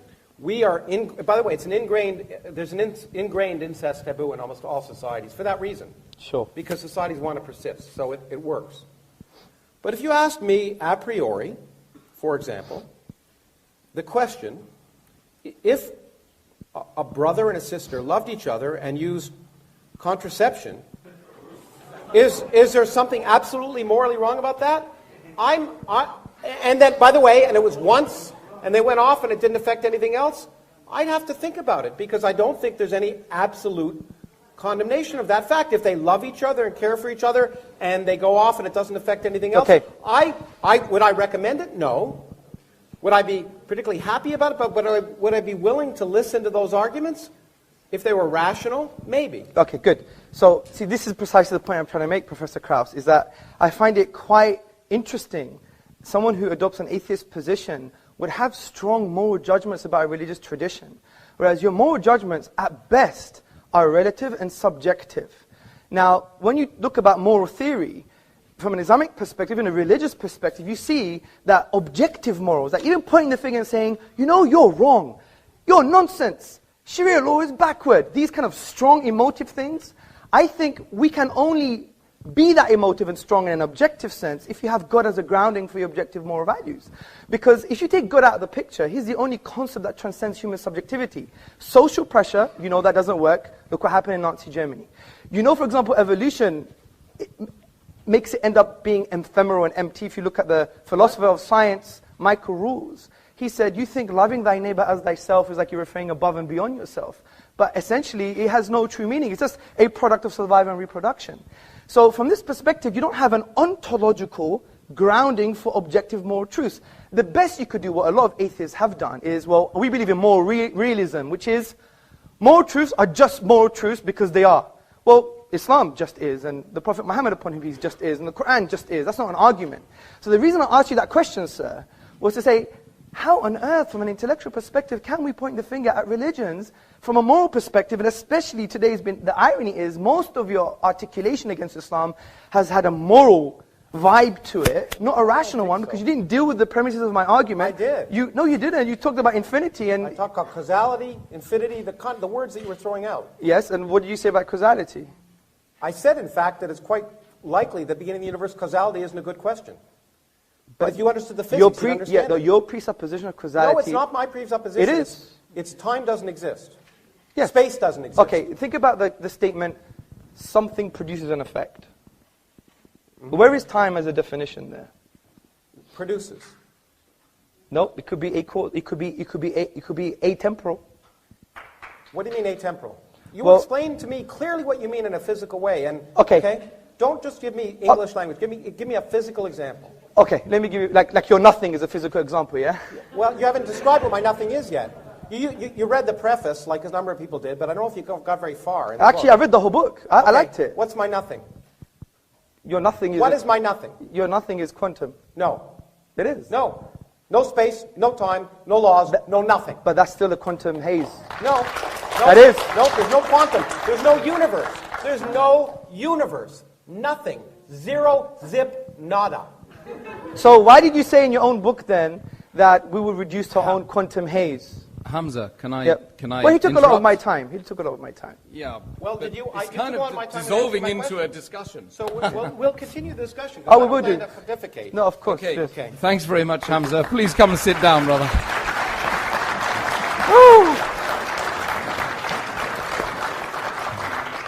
I didn't want to stop you in mid-flow there, but over to Professor. There must be some Greek in Professor Karaus. Yeah.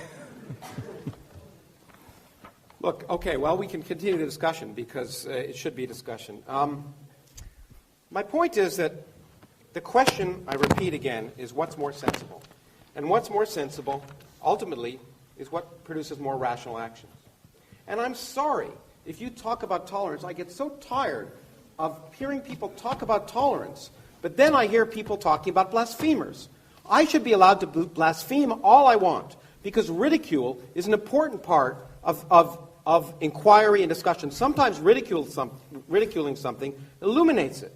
And I hear about blasphemers, I hate to say it, and this may be a complete misapplication of Islam. It could be that Islam, as it's practiced in many countries in the world, is a misapplication of Islam. But all I can see is intolerance when I see those principles applied. Intolerance to blasphemers, intolerance to homosexuals, intolerance in general. Now, the other thing I want to say is, this God, if we ask what's sensible, why would we think that this unproven God that is supposed to be the basis of not just Islam, but all religions, different gods, different characteristics, but the Islamic God, much like the Judeo-Christian God, is a real creep? This is a God worse than Saddam Hussein. Instead of torturing you just for your life, tortures you for infinity. Forgive me the word, but eternity. Let me use that word. Eternity for not believing. For not believing, you're tortured for infinity. The tortures are actually described in the Quran, and you know it as well as I do.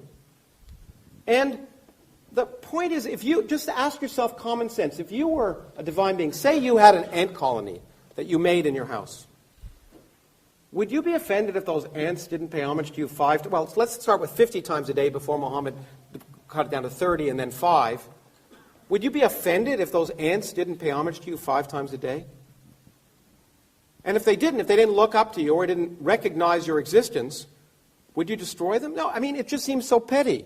So why should we believe in a hateful, unmerciful, petty, sadomasochistic, homophobic, sexist God? It's just irrational. It's not sensible. There's nothing. And the point is, and I don't want to single out Islam here. And I know I'm offending some people, but the same is true for the God of Moses. Okay? If you really believe that the scriptures were literally true, the morals in that book are reprehensible. It's okay when angels appear to do a lot of things, including coming down and making revelations to Muhammad, which Muhammad didn't write down. As far as I know, the first example of the Quran was 20 years after he died, so there was a lot of talk.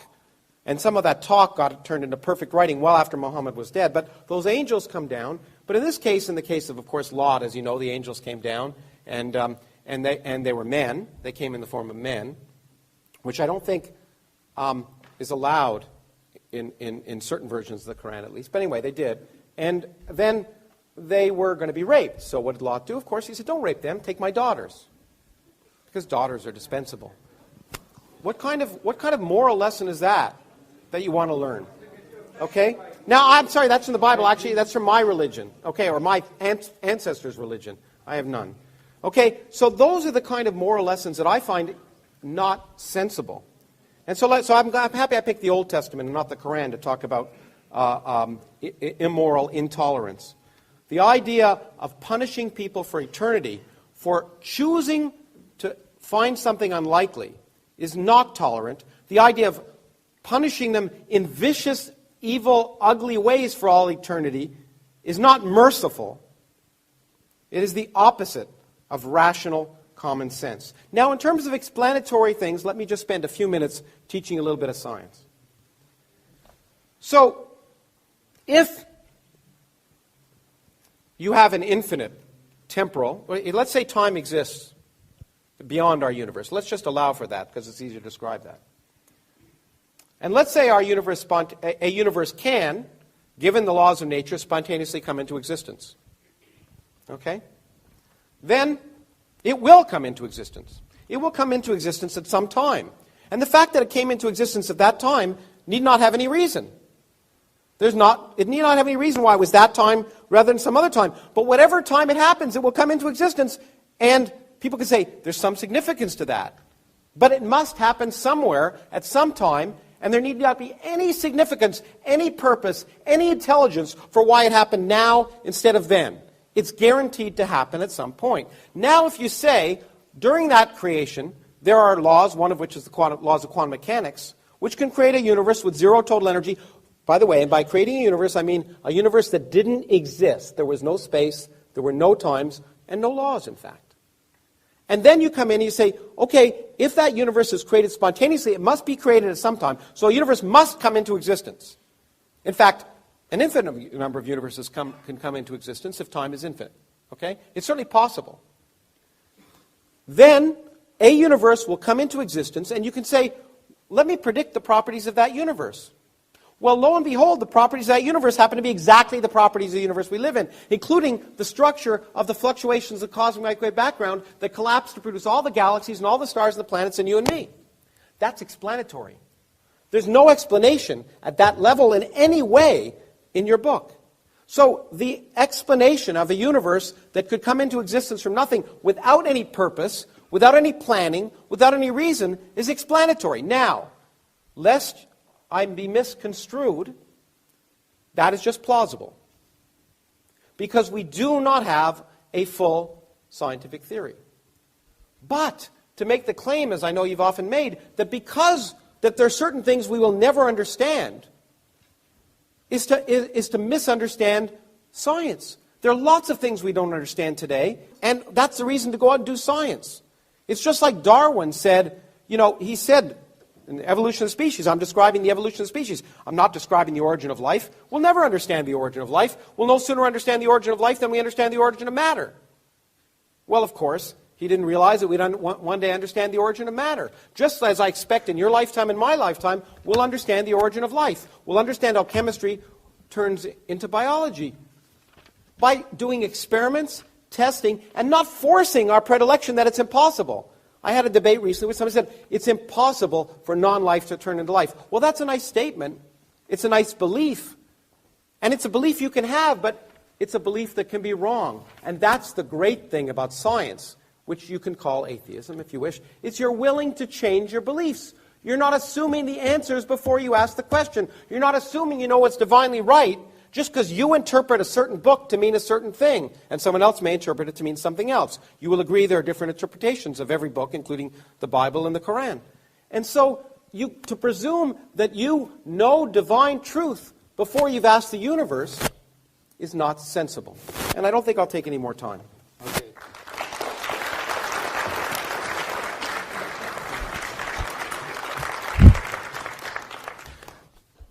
Thank you, Professor Karaus. Now back over to Hamzة. 3 minutes it will be, thereabouts. Thank you, Professor. Thank you very much for your presentation. Now, I really want you to try and address some of my arguments. You produced something about with the Quran, but if you were attentive to my argument, the Quran says bring a chapter like it, not 2 verses from different chapters. So, again, it was a straw man of the articulation of what the Quranic miracle was. And I could spend more time maybe during the Q&A to explain what that is, but I specifically said bring 1 chapter like it. Your computer model, which I like to see evidence of, by the way. But who just decides what's like it? I mean, do you decide or do I? Okay, is that a different question? To me, Shakespeare is more beautiful than the Quran. That's fine. Okay. But, or James Joyce. Yes. He doesn't use iambic I pentameter. understand, sir. Okay. But what you have to understand, sir, is that I repeated maybe more than once, it's not based on aesthetic reception and your opinions on beauty. Who determined it? Well, it's the reality, empirical reality. No, I'm going to what's explain. empirical reality? Let me explain what the argument is again, because from your onset you've misunderstood it. You thought You it was quoted beauty. people who said it couldn't have been created. But those are just literary scholars. What if I say, yeah, it could be created? Yeah, let me just explain that, because your first presupposition was based on a falsehood, wasn't it? Yeah, you thought it was aesthetic reception. It's based upon the structural features of the Arabic language. And because I only have 2 minutes, I'll continue that in the Q&A, okay?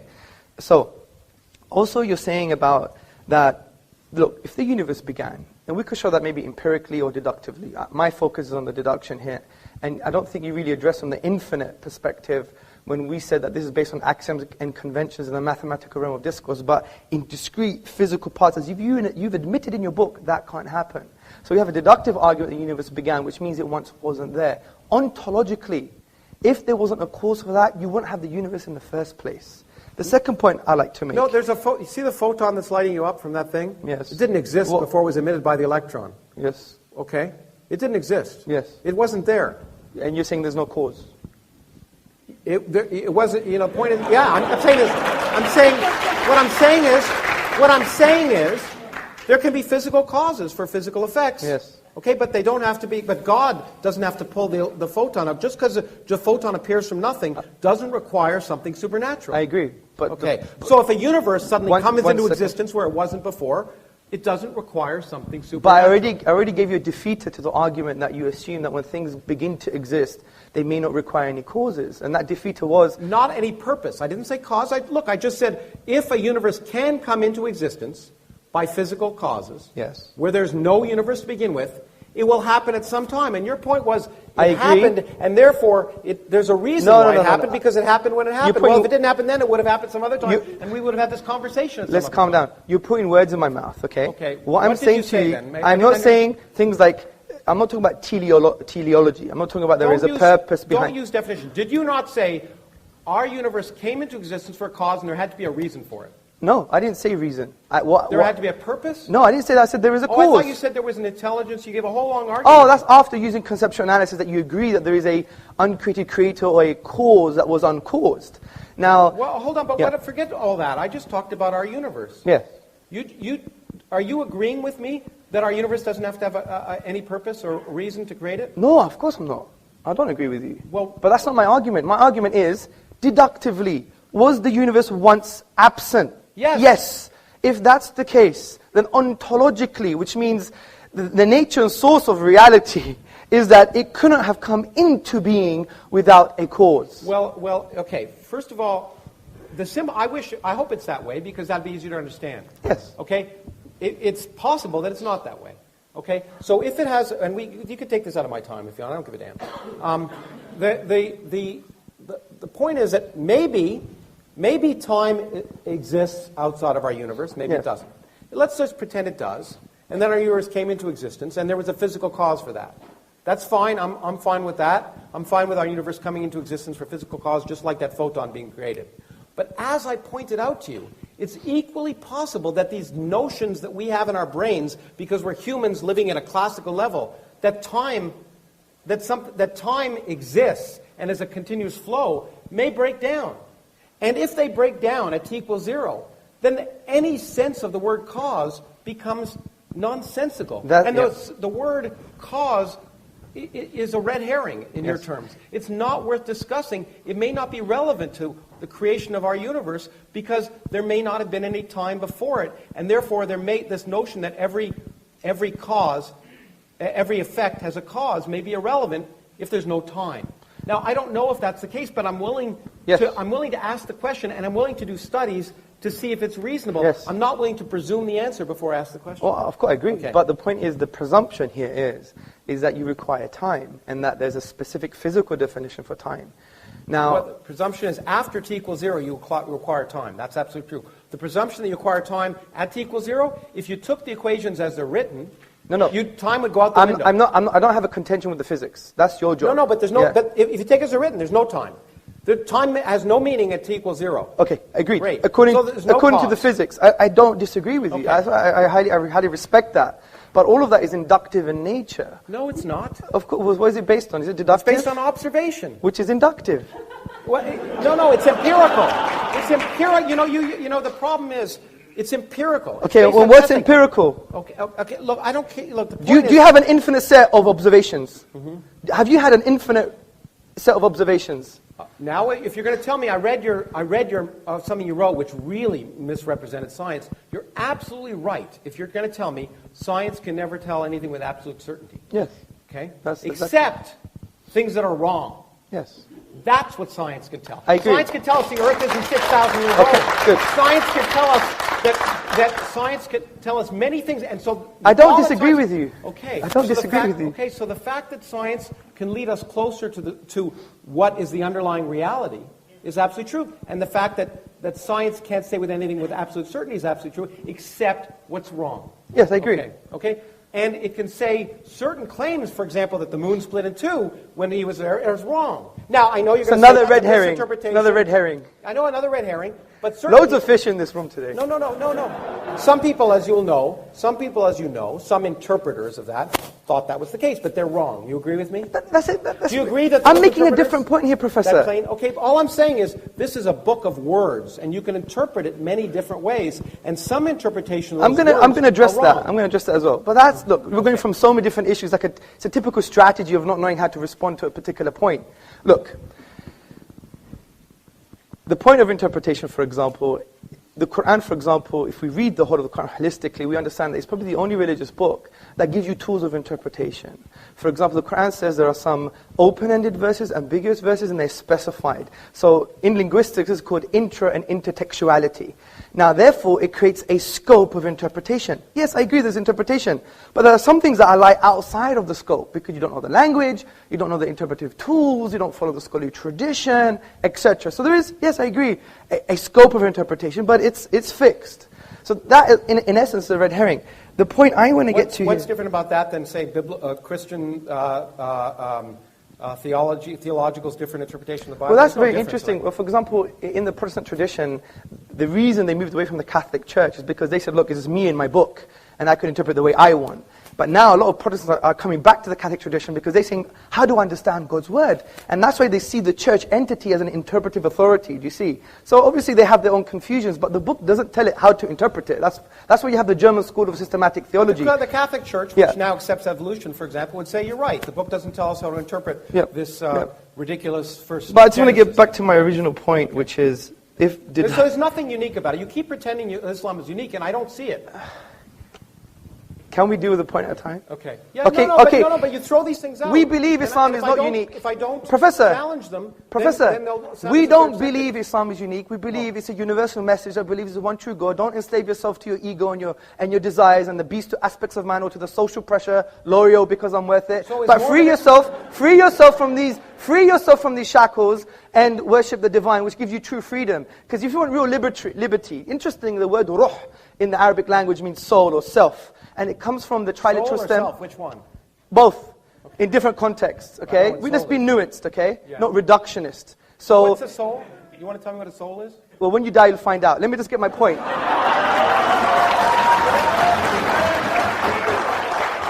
Let me make my That's point. a really bad explanation. Well, come on. Because it gives me something I can't test. Listen, I'm the Greek. I'm supposed to be full of sophistry and rhetoric here. Well, you are, but that's true. Okay. The point I'm trying to say is that the word ruh etymologically shares the same meaning with the word raha, which means liberty and serenity. And interestingly, we all want to seek this type of liberty, but the irony is, from an existential perspective, what does it mean to exist? Who am I? We're all in a state of slavery because your birth, sir, your birth, madam, is just like the American writer once wrote. We're born and then we're sold into slavery. You never chose your birth. Well, it was Rousseau who said that. Man is born free and Yeah, lives forever. yeah, exactly. Okay, Well done. yeah, Good. yeah. So let me. It wasn't American. Yeah, but let me get poetic here. Yeah. Okay. So the point is, we don't choose our birth. I didn't choose I was going to be Greek, looking like a Pakistani. You never chose a. Shaved, you wouldn't look so Pakistani. Well, I'm growing my hair just like yours. Okay. So, It's true. nice. So the thing I'm trying like to your say. hair, by the way. Thank you.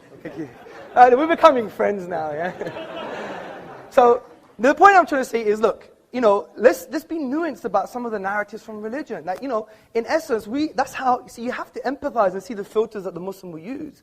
And that's why a Muslim woman who may cover her hair, a Muslim man who may grow a beard, these are not reasons because it's like this kind of ridiculous type of blind slavery. We really understand that the only way to free yourself from the shackles of the ephemeral nature of social pressure, because we're social animals, of the very fact that you didn't choose your birth or your ethnicity or even your own gender, you free yourself from these shackles by what we call ubudiyya, a servanthood to the divine reality. But the question I want to ask is it sensible? So why is it sensible for a woman to be covered up and not a man? Well, I am covered. No, you're not covered up. You're not covered up. You want to You're not put in a bag like some of the people back there. Well, it's not really a bag. No, it is. Yeah? As far as I'm concerned, it is. Okay, look, that's a different question. I'm not going to get into the moral judgments of certain traditions because at the end of the day, And by the way, they're all only Islamic. I mean, if you want me to offend other religions, I'm happy. No, I'm not saying that, Kras, but someone who is rationalizing incest doesn't have no more high ground to point the finger at Muslim women. I mean, and the other point. No, but let me finish. I explained why. Let me complete the sentence. I'm sure it wouldn't go ad infinitum. Okay. Let me make my point. Well, we could go ad infinitum because it could last an infinite amount of time. Potentially. So, not actually. You agree? Potentially, yeah, but not actually. That was my point, which you misunderstood. So the point I'm trying to say, Professor Kraus, is this, is that, these pointing the finger at other traditions, where is your ontological basis for an objective moral value like this? Well, you know, in fact... Is it objectively wrong that she's wearing a bag? What? Is it objectively morally wrong? And how is it objectively morally wrong? Wrong? I asked if it's sensible. Okay, is it sensible? Okay. And so my question to you is, it seems to me that given the fact that I happen to view women and men as, you know, we have differences, inherent genetic differences. Of course, yes. But in every other sense, we're equal human beings. And in fact, in many senses, as you know, there are advantages and disadvantages. We don't disagree with that. So I do not see any reason to treat women differently than men. It doesn't make sense to me. That's all I'm saying. Okay, fair enough. Good. Okay. So the point is, when we make moral judgments, I know you use the word sensible, but other times we make moral judgments. I don't talk, unlike you, I don't talk about morals, because I try, in this sense, the question before us was not, is atheism moral, or is Islam moral? It's, is it sensible? And when people act... So why have you spent 25 minutes pointing the finger and making moral judgments, rather than trying to deal with my argument? I didn't make For example, I didn't make a moral judgment about your misinterpretation of whether infinity is allowed in physics. I didn't make a moral judgment. I never said that. I made a factual I never said that. I said it makes sense in physics because you need the mathematics to correspond to physical reality. I don't disagree with that. I am saying... So you need the mathematics to correspond to physical reality. Is that what you just said? Yeah, of course you do. According to physical physics. reality can allow for infinity. According to what... I learned a lot from your book, actually. It was quite interesting. You said, even in your book, I think it was page 81, you said that essentially, you know, there's the maths, and I need to improve my physics to ensure it's in line with the math. And interestingly... No, I need to improve my math to ensure it's in line with reality. Okay, good. So, okay? what is the evidence of experiment? Yes, good. So if my math doesn't agree with the evidence of experiment, then I change my math. And that's why I think, and I don't want to build a straw man, you made a conclusion in your book, you said, this is why you can't have an infinite anything. No. You said that in your show book. me where I can't have an infinite anything. Yeah, Did I talk about infinite energy density? Let me talk find... about whether the universe might be infinite? Let me find it for you. And by the way, if I did, I was wrong.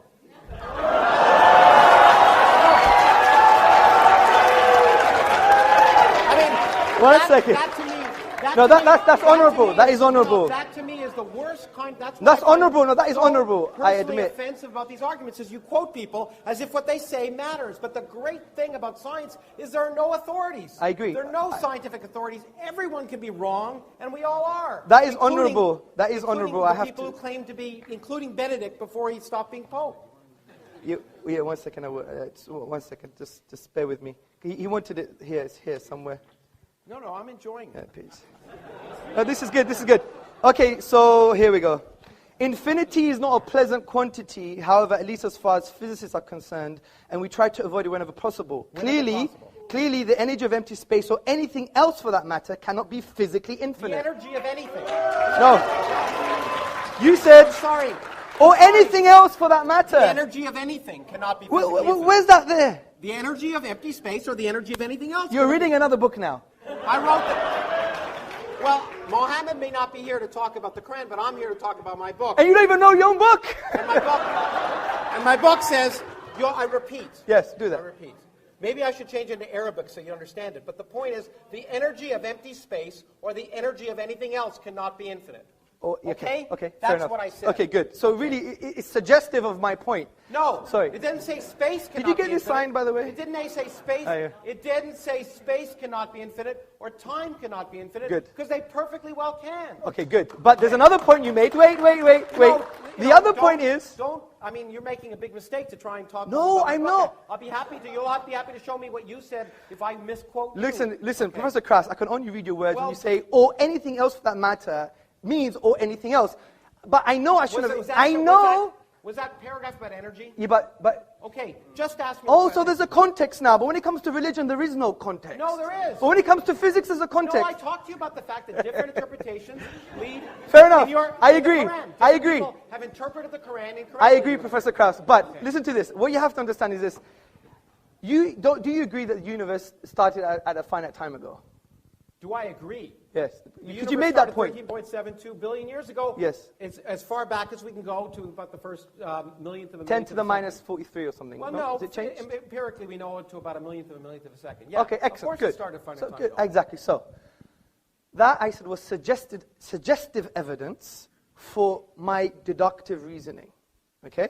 Well, it was suggestive evidence for the Rig Veda, Akhenaten, Yeah, I know. and Good, if you good, good. wonderful read the Let's Norse carry on creation now. myth, it's just as beautiful. It was created. I agree. I Okay. agree. But then I said, but since we have the best possible explanation, which is there's an uncreated creator, or there is a Why is cause that that the was best not possible caused, explanation? because I gave you all the logical explanation. This is the point. You should be No, attentive. I have the best explanation. It came from nothing by physics. Yes, but your Okay. nothing, is it really like nothing? No space, no time. Our universe didn't exist. So there's no... There was no quantum foam. There was nothing where our universe existed. There was no space and no time.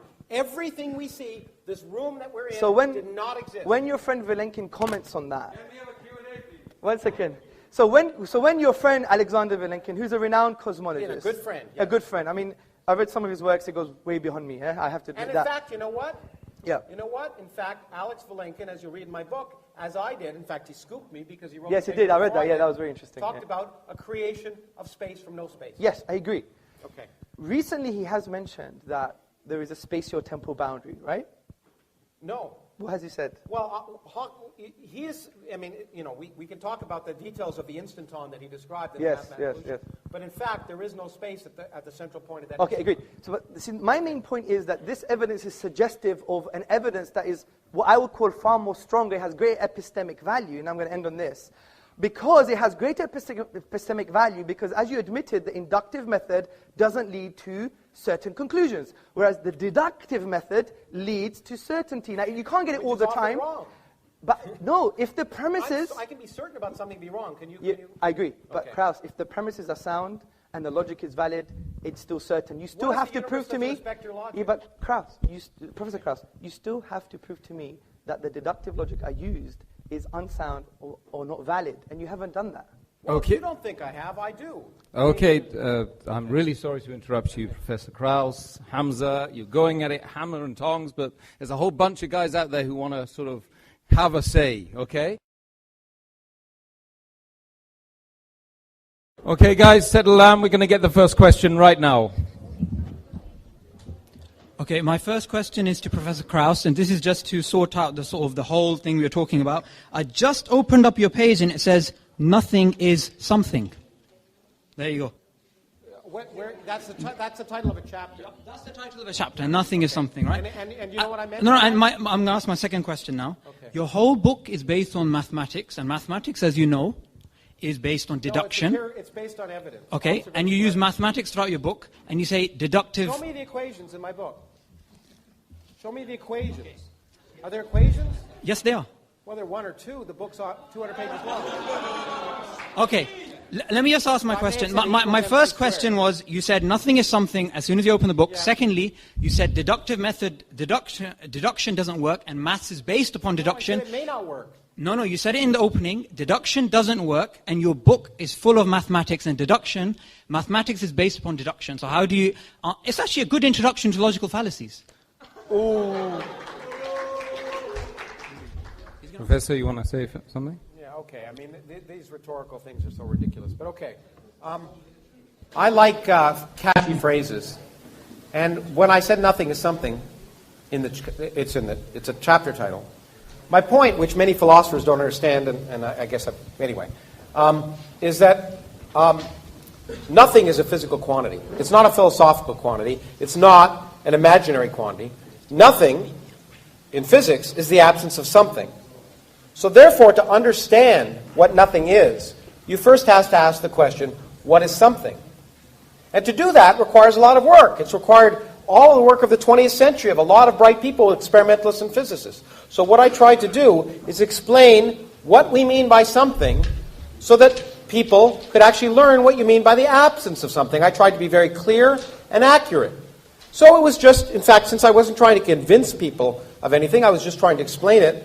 The point is, in physics, nothing is the absence of something. So to understand what the absence of something is, you have to describe, you have to know what something is to know what the absence of that thing is, first. Secondly, mathematics is mathematics. You're absolutely right. But physics isn't mathematics. I did a degree in mathematics, and I did a degree in physics. I learned I wasn't a mathematician. And more importantly, I learned many of the best mathematician colleagues of mine weren't physicists. Because the universe, the way physics works, is that we make mathematical models of reality, but we don't decide that they're right. We say, in fact, I do it all the time, and most of them are wrong.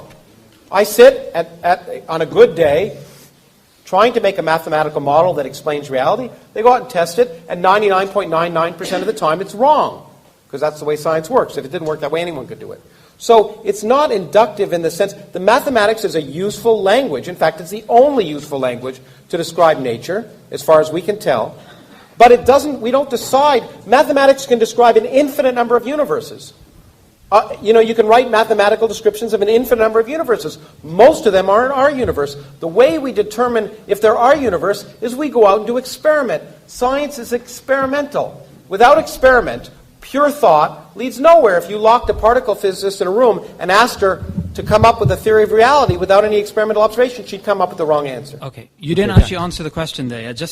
Just to reiterate, because you didn't actually answer it. Yeah, you said deduction doesn't work. No, I didn't. No. Yes, you said it in the opening. I said your it book. doesn't have to Okay, work. let me just repeat the It's question not- because you didn't understand the first time, right?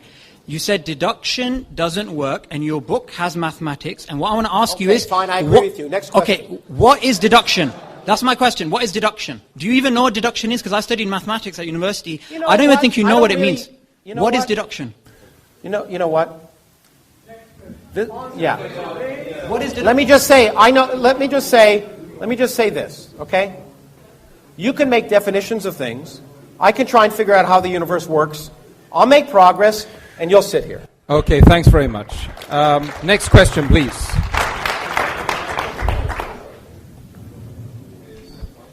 Hi, my question is to Hamza, and it's about the things he said about science in Islam. He's done a research paper on embryology within the Quran, and the idea that I'm getting is that, it's sort of better to actually understand Arabic more to get more scientific ideas out of the Quran. But where is the LHC equivalent in terms of Islam? Where's that? What is the LHC equivalent? LHC, Large is Hadron it- Collider equivalent. Large Hadron Okay, Collider. in Islam. Yes, or genomics. I mean, wouldn't it be a better idea just to study the Quran and come out with these results? Okay. And when can we see It's those a good big question. results? The first point is that essay that was written wasn't to show that the Quran gives science. If you read the essay, it basically says the Quran is very general and at most places concerning science quite ambiguous.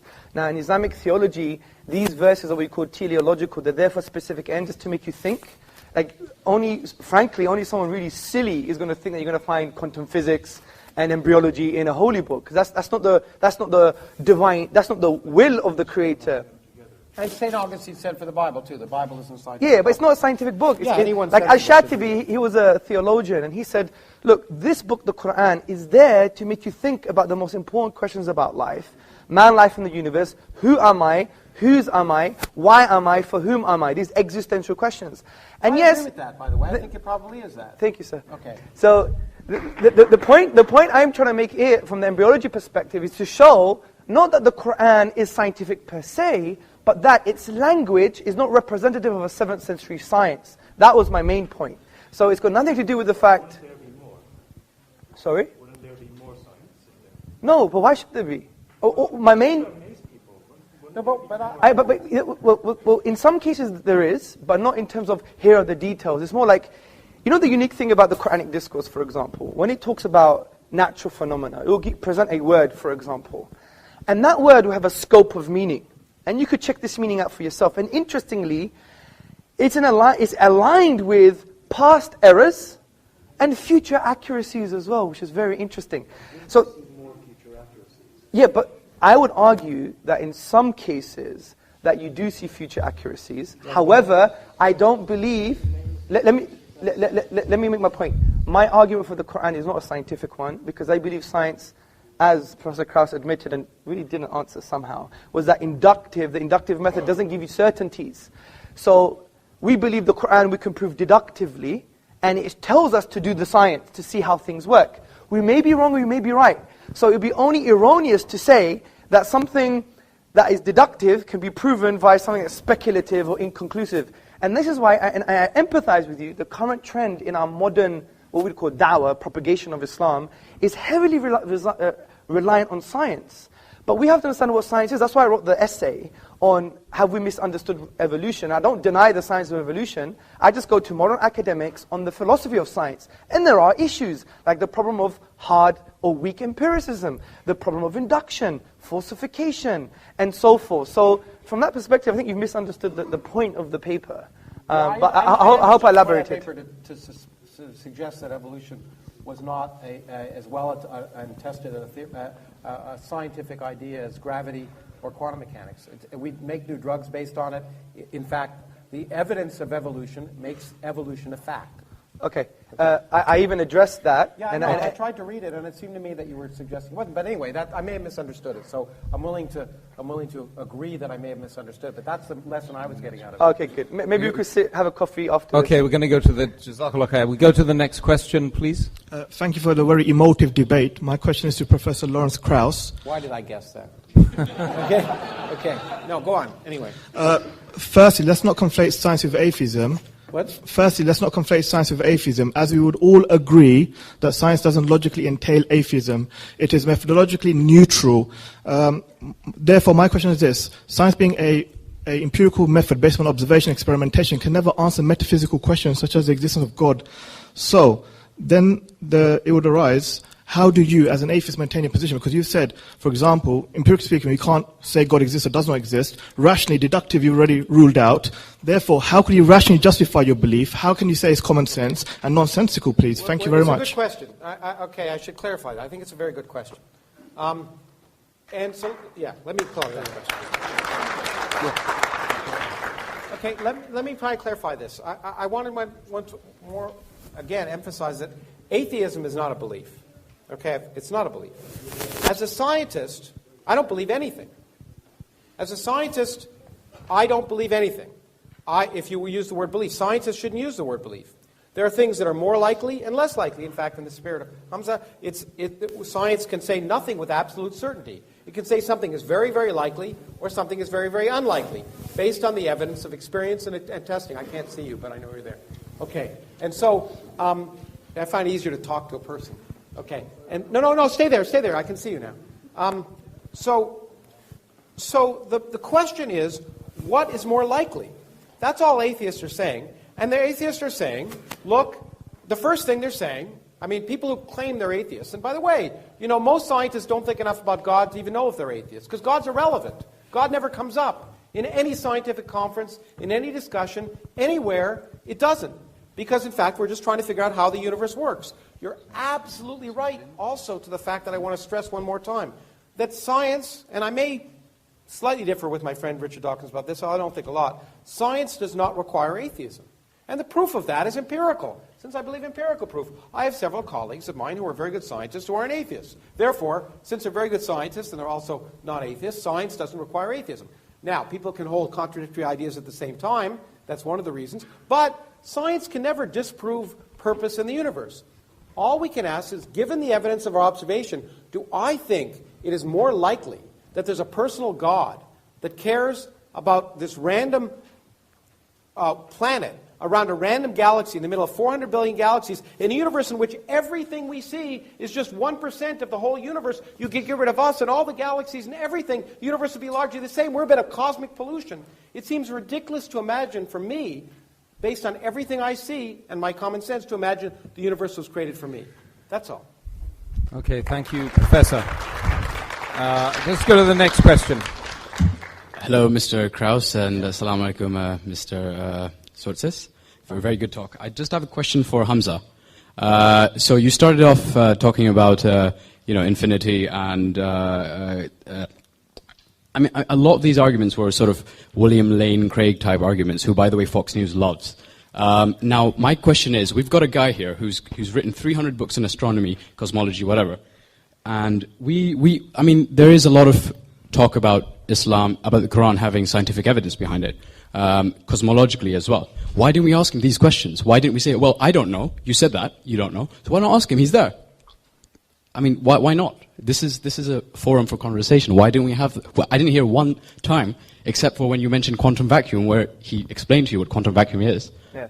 Like, other than that, I didn't hear anything. So I'm really interested as to why that conversation didn't happen in here. Because my argument wasn't a scientific one. But I could do that in Starbucks or for the leftists amongst you in another coffee shop. Just like William Lane Craig often tries to No. use the evidence of the Big Bang. No, let's be attentive to my argument. It wasn't a key premise. Yeah, it was. absolutely. I even repeated. Well, I guarantee you, I agree with you. It was not scientific at all. Exactly. Well done. So, my point was, it was just suggestive. If you remove that argument, you still have my deductive argument that hasn't been addressed. No, I know. What I'm saying is, then why did you use the linguistic argument? Why not this, Because there's so many arguments. I don't hold the view that the scientific argument per se is strong enough to become a deductive Right, so it has to be linguistic. So let's make No, there's many others. There's historical, there's numerical. I could give them to you now. Historical is also based on evidence. Let me make this clear, because it could be a real difference, and it should just represent our fundamental differences. Yeah, of course. You don't believe that your beliefs should conform to the evidence of reality. No, of course not. Okay. I don't. Good. Okay, No, but good. Well, that's fine. but That's a Kraus, fundamental difference. you just even agreed that science itself, which we love and we think is a mercy from the divine reality to use, that has correlated verses indicating we must use reality and be empirical. You've assumed that empiricism itself would lead to an understanding of reality, absolutely. But you agreed that's not the case. I never said any absolutes. I've always said plausible, likely, unlikely. That's the way science works. And the whole question here is, what's more sensible? And the point is, once again, I said empirically, 1,000 religions, you're all atheists for 999 of them, I'm just an atheist for one more. Yeah, but this is precisely my point. Yeah. Why would I therefore use an empirical inductive method to form beliefs that I believe are certain? That would be obnoxious of me. So what I do is, if I believe something is so certain as the existence of the divine and the miraculous nature of the Quran, I'm not going to use an inductive method which is speculative and probabilistic, which you would even agree ranges from 0 to 99%. I would have to rely heavily on what you would call other methods, epistemic routes to knowledge, such as deduction. And are they sensible? Well, and they are sensible. And here's the question, as Carl Sagan would have said, extraordinary claims require extraordinary evidence. And the claim that you're absolutely certain of the truth, that you personally are absolutely certain of the truth, is a remarkable claim. No. And the evidence you presented was not Straw man. I'm absolutely certain of very basic truths, and this is called epistemic foundationalism. No, I don't have that presumption. I'm not that presumptuous. Well, you obviously have a presumption that induction works. That's the truth in itself. No, I don't have the presumption that I know the truth. Let's presume there's more questions as well. Okay, let's go. Hi, my question is for Hamza. Oh, yes. My question is, I just want to clear something up before I go on. Do you think that logic and science are two separate paths to truth? Because Professor Kraus here is taking the scientific approach, you've been taking the logic approach. Do you believe they're mutually exclusive, that you can have a logical... No, of course not, because you can have a deductive argument that its premises rest on induction. So that's fine. And an inductive argument, by definition, is empirical by nature. But the point I'm trying to say is, there is a difference between induction and deduction. That is a clear distinction. Well, sure. Exactly. So the point is, if we do have a valid and sound deductive argument, then for God's sake, let's address it. Not just say, oh, you guys put women in bags, or you scratch your ear on a Sunday, or you don't clean your earwax, or all these kind of random red herrings that were coming along, right? So the point is, to ask empirically what's to me, and maybe this is a different word. Maybe we should have defined the word sensible. Please, yes. Sorry. Could I interrupt? Sorry, that wasn't the question. My question was that. If you think logic is, you said you didn't think it was independent, but do you think that your premises, because that's what your arguments rest on, are informed by empirical evidence? Some of them are supported, but the majority of them are deductive themselves. Okay, next question. And that's what makes deductive very strong. If you have premises that are deductive, and the conclusion is sound and valid, therefore it's a deductive argument. So that makes it a very strong argument. And that's why I said it would be irrational to take induction over deduction if you have a deductive argument. How do you know that they're valid if you don't test them? Because you know them conceptually and metaphysically and philosophically. Just like that woman knew to drown her 4 kids. Yeah, but, okay. No. Okay. No. Let me address this question. Sorry. The interesting thing is, your very statement is a metaphysical statement. It could be translated metaphysically. For example, induction is the only method to use to try and establish or know reality. That statement itself is self-defeating. It can't even be proven.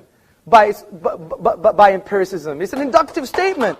So the point is, I give an example. It's like you have almost, it's like you have this almost crude. I don't claim to know what's valid just by knowing it. No, but you have to in that very statement in itself, because it's almost like you're presenting this crude scientism or logical positivism. Oh, stop using words. Talk to me in English. Okay. Oh, but when you use words, it's great. When I use words, I can't do that. I don't think I've used very much jargon at all. If I did, I apologize. Okay, scientism is, let me define it for you. It is the assertion that science is the only way to form conclusions about reality. Okay? That statement itself is, one, self-defeating, because science can't prove that statement. Secondly, science itself, that statement itself is flawed because science can't prove mathematical truths. Also, it can't prove ontological truths. It can't prove moral truths, historical truths. If you study epistemology, sorry, excuse me, sir. How do you know it can't prove historical truths? Let me make a point, sir. How do you know it can't prove moral truths? So you're making these Okay, let me make my point. How do we know Aristotle existed? There's lots of evidence. Okay, let me give you a piece of evidence that I know. We know him through Plato. Okay? It's highly likely that he existed, which is what science would say. Yeah, but let me make my point. Even anyone studying epistemology, which is the study of knowledge and belief, you would know that the majority of your opinions in this room as well is based on non-empirical evidence. It's based on... Let me finish. I understand that could be wrong. Yeah, but Aristotle may not have existed. Yeah, but you're missing a point. I'm trying to show you there's other routes to knowledge, sir. Which is, not knowledge. Such as, testimony, for example. Authentic and valid testimony. Oh my goodness. You really believe in testimony as proof of do you really believe that? But Professor Karaus, do you really believe that because I say... Let's not dig a hole for ourselves. Someone did something, it happened? Go to the Berkeley website on the scientific method. It says, one of the majority aspects... I don't go to websites, I just do science. Yeah, okay, well, that's very great. Well, do this science then. Listen to this science. The Berkeley website says the key part of the scientific method is also the workings of other scientists. That you test and you don't trust. Yeah. And you repeat their experiments because you don't trust them. Yes, I agree. That's wait, works. but there's a lot of science. You don't trust other people's results. Excuse me, sir. There's a lot of science that requires testimony, yeah? What? Lots of science. What? Okay, I'll give you an example. Have you done every single experiment concerning evolution? No. So you believe it's true? Thank you very much. I don't know. What else do you want to say? Do you want me to answer? You want me to answer? You want me to answer your question? Of course I do. Of course I do. You gave an answer before I even answered it. Come on. Okay. You're accusing me of things I did to you. Yeah, no, I'm learning from the best. I told you, I don't believe in anything. I think, based on the evidence of my experience, yes, and everything I see in the world around me, that evolution is highly likely. Okay. And that's what I would call a fact. So when you had an interview... Unbelievably highly likely. Okay. As highly likely as even though I haven't ever been in space, although I wouldn't mind. Look, I believe in gender equality, and the only woman who wants to answer a question in the room right now, she's standing there. Let's do it. I applaud that. I applaud you for that. I just wanted to make a comment about the incident that happened before this event began. I acknowledge that the brother who couldn't find a seat where he was coming from, but I believe that he has a right to sit where he wanted to, but there has been some misunderstanding. Firstly, Islam makes it very clear that equality is incredibly important, and that no black man, for example, is superior to a white man, and vice versa. But the issue here was not one of superiority, as no one imposed segregation upon him. He was allowed to sit with the ladies at the back, and he was also allowed to sit at the front with females. But if some of the ladies chosen to sit at a distance from the men, why must he impose himself upon us? If I sat in a restaurant with my friends away from men, would it be appropriate for him to join me at my table too? And I'm basically offended by his disrespect for my values.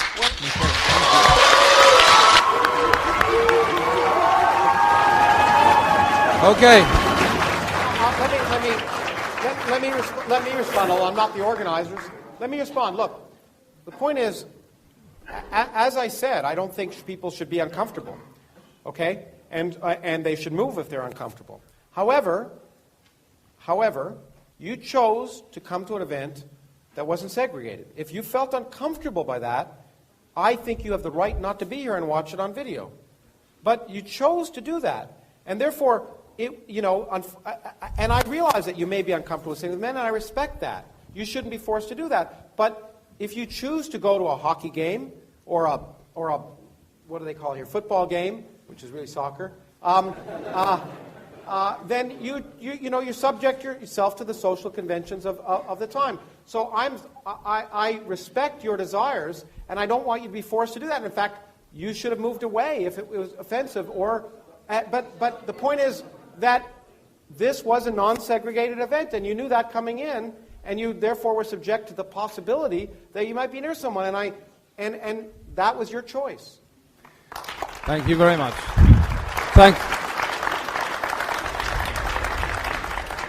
Okay, thank you very much. Thank you very much. You guys, mashallah. Oh, sorry. Don't be sorry. I've been sitting on the fence the whole night, you see. It doesn't offend okay, it's painful sitting on fences. Hamza and Professor Karaus, I think you guys have been amazing tonight. Don't you think? I don't think so.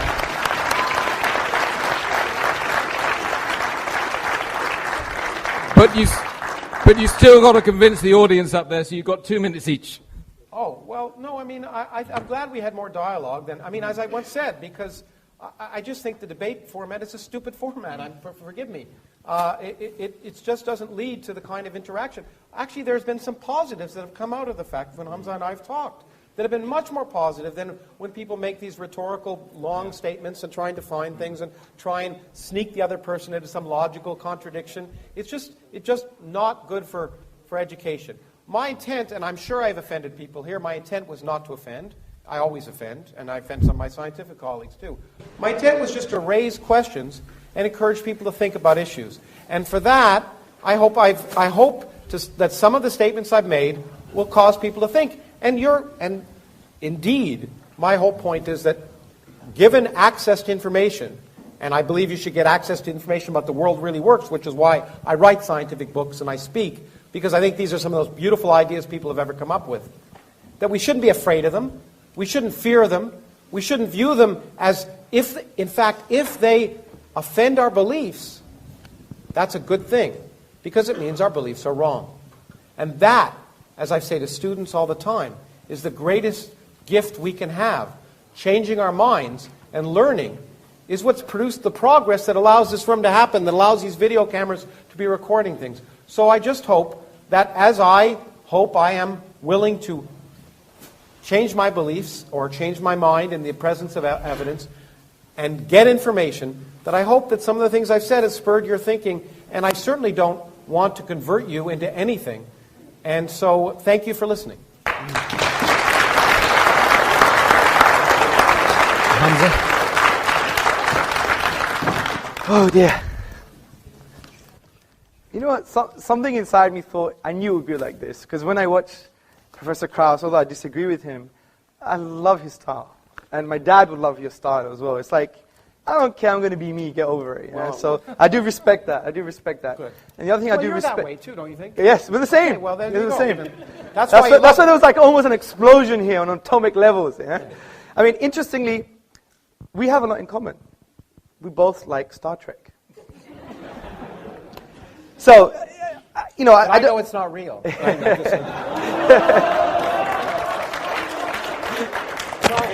gave me the line. Yeah, I give him that one. Okay, good. Right, so, first and foremost, I think there was a bunch of discussion on the definition of a miracle that I presented. I think maybe we should have more useful discussion on maybe the coherent definition that we presented. Concerning the literary form is unique. Again, I think there was a misunderstanding between aesthetic reception and unique literary form, and the computer analysis that was brought as an example wasn't based on a whole chapter, which is based on the inimitability of the Quranic discourse. Also, I think we brought forth a deductive argument to show that the finitude of the universe, and therefore it couldn't have come via nothing once it was in a state of non-existence, and then it was brought into being. It couldn't self-create. It couldn't be created by something else that was created because of the absurdity of the infinite regress. Therefore, it makes sense that it was created by something uncreated or caused by something that's uncaused. And it's in line with our definition of causality, which is something that produces effect, which allows asymmetric causality. Also, when we talked about the infinite, we talked about the quantitative infinite, not the qualitative infinite. And I think the examples the professor gave were based on axioms and conventions in the mathematical realm of discourse rather than in reality. So that's all I have to say. I don't think the key premises of my argument were addressed. And I think it shows the veracity of Islam from that perspective, because if it was so wrong and so rubbish and so nonsensical, we would have had a strong counter-argument from that perspective. But this is going to be unaddressed until the Day of Judgment, I believe. But I think what we all have to learn is that, you know what? We can sit on a table, we can speak together, we may be angry and rhetorical. And by the way, I so apologize if I offended anyone, especially Professor Karaus. I did say things that I shouldn't have said for a highly respected, for a highly respected academic like himself. So we have to humble ourselves for his achievements, and some of the words I used were not appropriate, even though they may have sounded nice rhetorically, but that's a different issue. The point is, you know, at the end of the day, let's be human, let's connect with one another without presuppositions, and that's very hard to do. But the only way to do that is just really divorcing our drama and our presuppositions when we try to engage with someone, and that's what we teach in our courses all the time. Engage with a human being, not just with his beliefs or your perception of who he is. We didn't quite get there today, but you know what? It's the beginning. God bless you all.